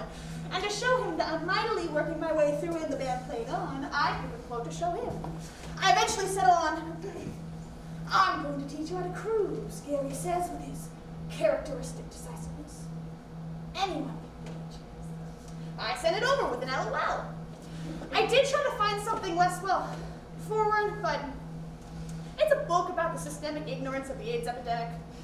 Not a lot there you can flirt with. But anyway, we meet up at this cute little Irish bar in Midtown. Mr. Cut Material kindly gets us drinks, and then we start idly chit-chatting. So how's work?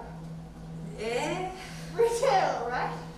Yep, it's a pain in my ass. I mean, customers, even the ones who try to be nice, and especially the ones who think they're the best, are so hard to deal with. Amen, brother. He's silent for a moment, and then I mentally smack myself because asking about work on a first date? No, that's a party foul, but that's not necessarily a date rule. Can you tell how little experience I have with this? Can he tell? I'm about to ask him what I think will be a cute, self-effacing manner when he suddenly interrupts with. So read anything good recently? Oh, bless him. It's the only thing he knows we have in common. It's technically not a work question, so I'm about to answer before he suddenly jumps in with. Except that one you bought a few days ago. Of course. Let me think for a second. I haven't read anything actually properly gay in a while. I mean, I get my gay on the radio. There's this book, Notes of a Foreign Country. It's by this woman, Hansen, I think her name is. It's about how she goes to Turkey on a program knowing fuck all about Turkey and learning so much, but also about the global geopolitical climate that allows Turks to know so much about American culture and politics, while we sort of don't know anything, except from an oversimplified and overtly American perspective. Which I can't help but think would be a great metaphor for queerness within our society. So there's that. So she wrote about being dumb and learning. No. It was more about self-discovery than self-flagellation. What the heck? I'll lay the metaphor on thick. Like, maybe how you grew up thinking how you felt about girls was romantic and how you felt about guys was platonic, because everything and everyone tells you that everything else is straight. So it's like that before geopolitics. He laughs and I cannot tell if he's laughing with me or at me. Oh, I've heard that story before. I must have looked a little put out because he suddenly follows it up with, No. I like hearing that story. You know, that was a great way to say it. we trade coming out stories because what is romance without a few cliches? I talk about high school and how I asked a girl out because, like I said, I thought I was straight. And as we talked, she realized sooner than I did that I wasn't interested in her like that. She interrupted me in my description of our wedding. She asked for it. I was pulling it down my ass to ask me about one of my friends, Tony. She asked me how I felt about him, and I gushed about how I depend on him and how he's always there for me, about our museum trips to people watch, sneakily whispering to one another as people come across us. And then I catch myself and say to her, not to compare herself to him because I like you both equally but differently. She says, yeah, because Tony is the one you guys have a crush on and you're my gay friend. I insist that I am not gay. And all that earns me is a, oh, honey. Which she does in a deliciously candid way. I tell Mr. Cut Material all this in a bar, 46th Street, on our first date, while he's sipping his beer and asking me questions. What I don't tell him is about a month later, I come out to Tony, and he comes out to me as bisexual, and I tell him I think I have a crush on him. And we're alone at his house, and his parents aren't home, and he starts reaching his hand towards the inside of my thigh, near my crotch, and then I suddenly jump back with horror and go, don't touch me there! He stops, brings his hand back, and says to me, So that's how you know you don't have a crush on me. It takes 7 years of introspection and 2 years of therapy to undo the damage caused by internalizing that comment. To comfortably call myself asexual, homoromantic. Which is exactly what I am not doing with Mr. Cuddle material. Does it matter if it's a lie of omission? Does it? Should it matter?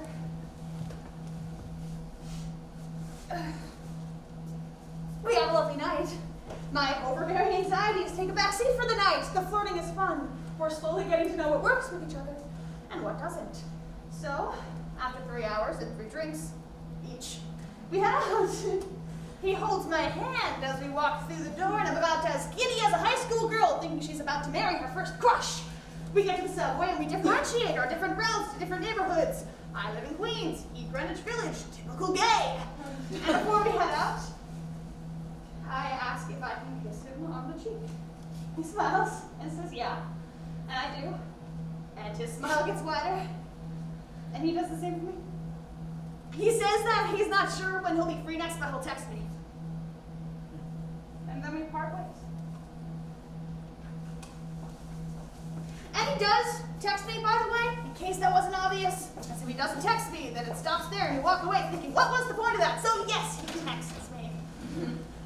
The next couple of weeks are a blast. A whirlwind! We make out in front of the penguins of Central Park Zoo. Yeah, the Madagascar movie penguins. People are giving us dirty looks and we're just like, smile and wave, boys. Smile and wave. We find every independent bookstore up and down Manhattan. Well, not the Strand. We're not exactly at the bring your boyfriend to work stage yet. Hell, I'm not even his boyfriend yet. We accidentally walk the entire height of Manhattan across the Hudson River, and then we do it again, but on purpose this time. We get downtown lunch, midtown brunch, Upper West Side dinner, and then we're getting drinks at this cute little spot in the Heights, and he grabs us a couple drinks, and then he looks at me softly, which throws me for a second, and then we sit down, and he says, So? And now I really start to panic. So this is going pretty well. I know exactly where this is going, and I'm both horrified and ecstatic, and also so ecstatic and over the moon. So, I think I want to call you my boyfriend. What do you say? Somehow I don't know. Like, yes, I do, but I haven't told him that I'm asexual. Surely that's the important enough thing. I need more time to think about it, so I decide to do something impulsive. I grab my beer and I chug it. The whole thing in one go, not to give myself some extra courage, just to give myself some time to figure out exactly what it is I'm going to say. However, the logistics of taking down an entire pint is so that you cannot chug and also evaluate your life choices at the same time. So I finished the whole thing having made 0 progress on the question at hand and now being horribly out of breath. In retrospect, it would seem cute if I said yes, but rude if I said no. So I say yes. That sounded like it was because I didn't want to, but I did. So I did. Yay! And then we kiss, and then we take the train back to his place, and eventually I started thinking, we're officially, together. In New York City, one of the most sexed up places in the world, especially for us gays. So I start thinking maybe he's asexual. Maybe I met the only person in New York City who is not desperate to bone. I mean, he hasn't said anything yet, but neither have I. Maybe for different reasons, maybe for the same reasons, so it's possible, I think. And then we get to his house. And he starts undressing. So I start undressing. I mean, he asks, and I say yes, and I do want to know what it will feel like.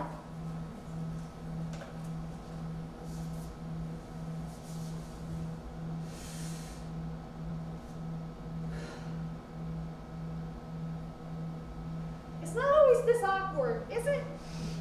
I mean, neither of us know what we're doing, and I'm trying to do something with my hands, and something gets pulled down there. It's not a sharp pain like getting kicked, more of a long pain, but bearable. I don't know. We manage, and we both, so, yay. Apparently I'm a good time when I have no idea what I'm doing, kinda. Despite being a raging asexual, I have in fact thought about what my first time would be like. In fact, having lost my virginity later in life, and that being at least slightly related to my being asexual, there's a good argument to be had that I've thought about having sex more than the average person. Not despite being asexual, but because of it. However, one thing that I hadn't thought to think about was the 2 hours in between having sex and falling asleep. The after effects, so to speak, the separate goings to the bathrooms, the navigating the clothes, the ones both on our body and the ones that aren't, the cuddling up afterwards, and the nagging thought in my head that you're mine forever, and the complicated ideas that I can't disentangle. On the one side, the puritanical side of me saying, you've had sex now, you're married, for all intents and purposes, hope you're happy with your choice. And the other version of that as well.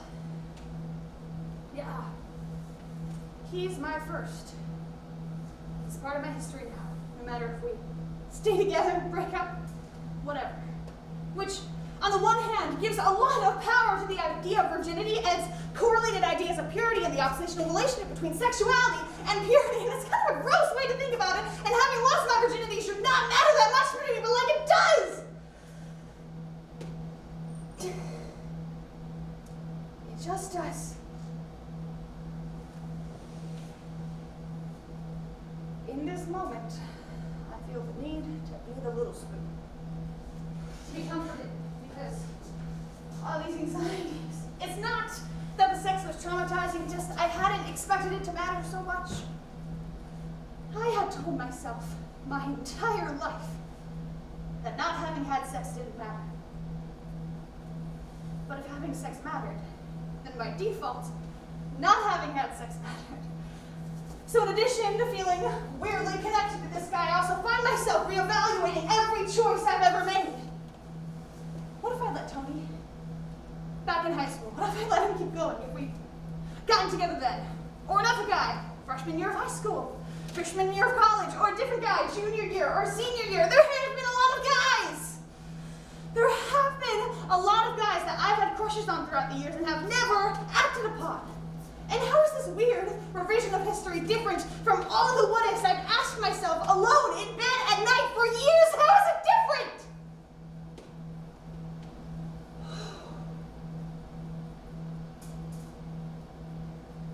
I need to sleep. I need to be held so I can sleep. But consequently, I am tall. So consequently, I am the big spoon. I sort of assume Mr. Cutter material isn't as equally distant. I hope I'm right. I close my eyes, and after some time, I sleep.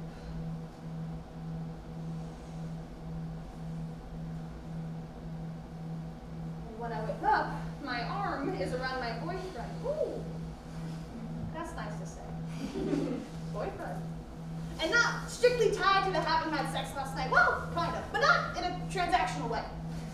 Mr. Cutter material turns over and I get to look him in the eyes as he wakes up. Good morning, sugar. Why sugar? Why, no, I'm not overthinking it. I like it, that's enough. I kissed it. I've read in plenty of books descriptions of this moment. I've seen it in movies, on TV. Hell, I've tried to write it myself a few times, and it's always seemed like such a cliche.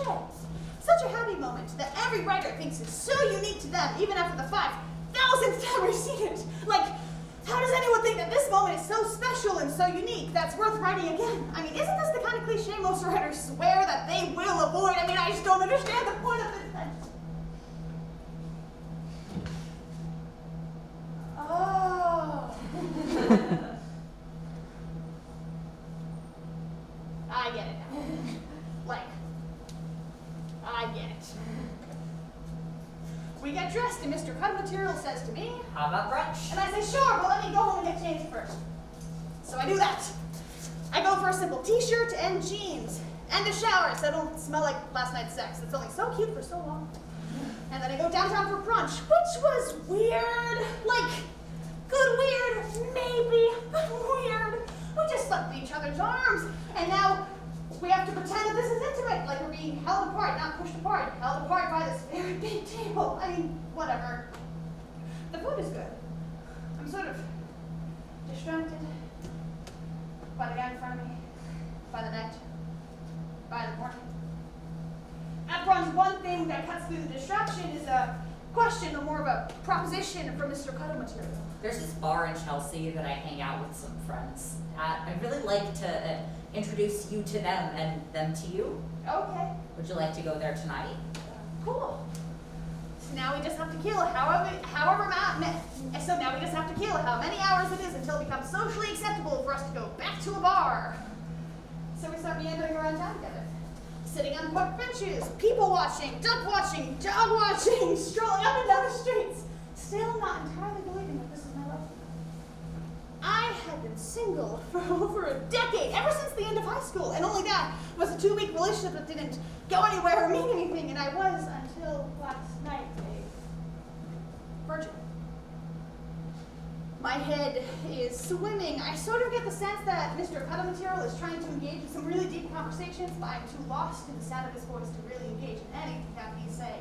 I meant it not to sound like an idiot, but it's not the most revelatory conversations we both know we're capable of. But anyway, later in the afternoon, we find a cute little thrift store. I don't remember where exactly, but we start browsing for trinkets and trivial things. I imagine that we are decorating for our future apartment together, and I say multiple times that it's places like this which are the reason that I need to be rich. A couple posters on the wall and a delightfully abstract painting, and Mr. Cuddle Material is looking at some different teacups. And eventually, we come across a clothing rack. A couple dresses, some corduroy pants, a Hawaiian shirt.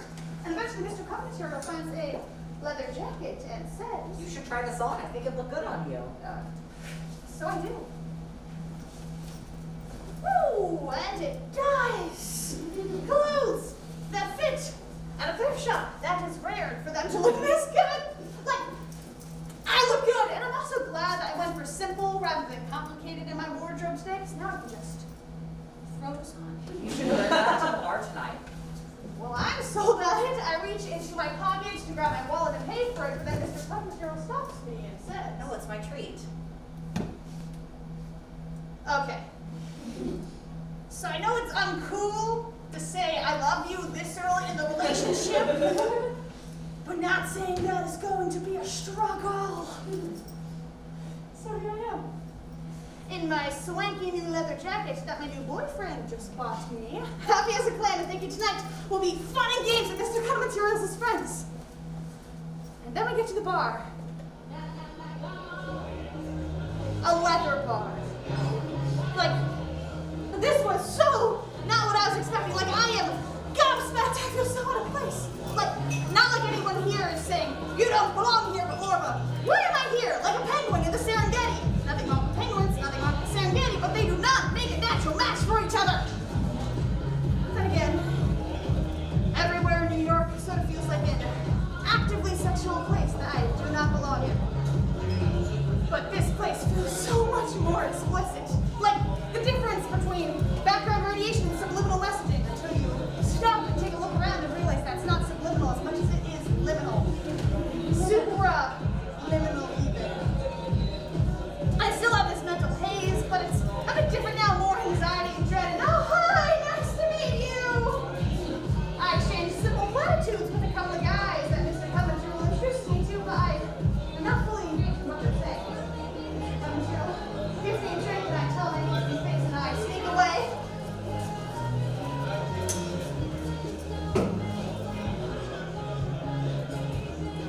Here I am. The moment that we all knew was coming, the decision that I dreaded making. Do I tell him? I mean, we've had sex, so clearly I am capable of that, but in this place, do I risk pushing him away? Will I ever be happy hiding a part of myself for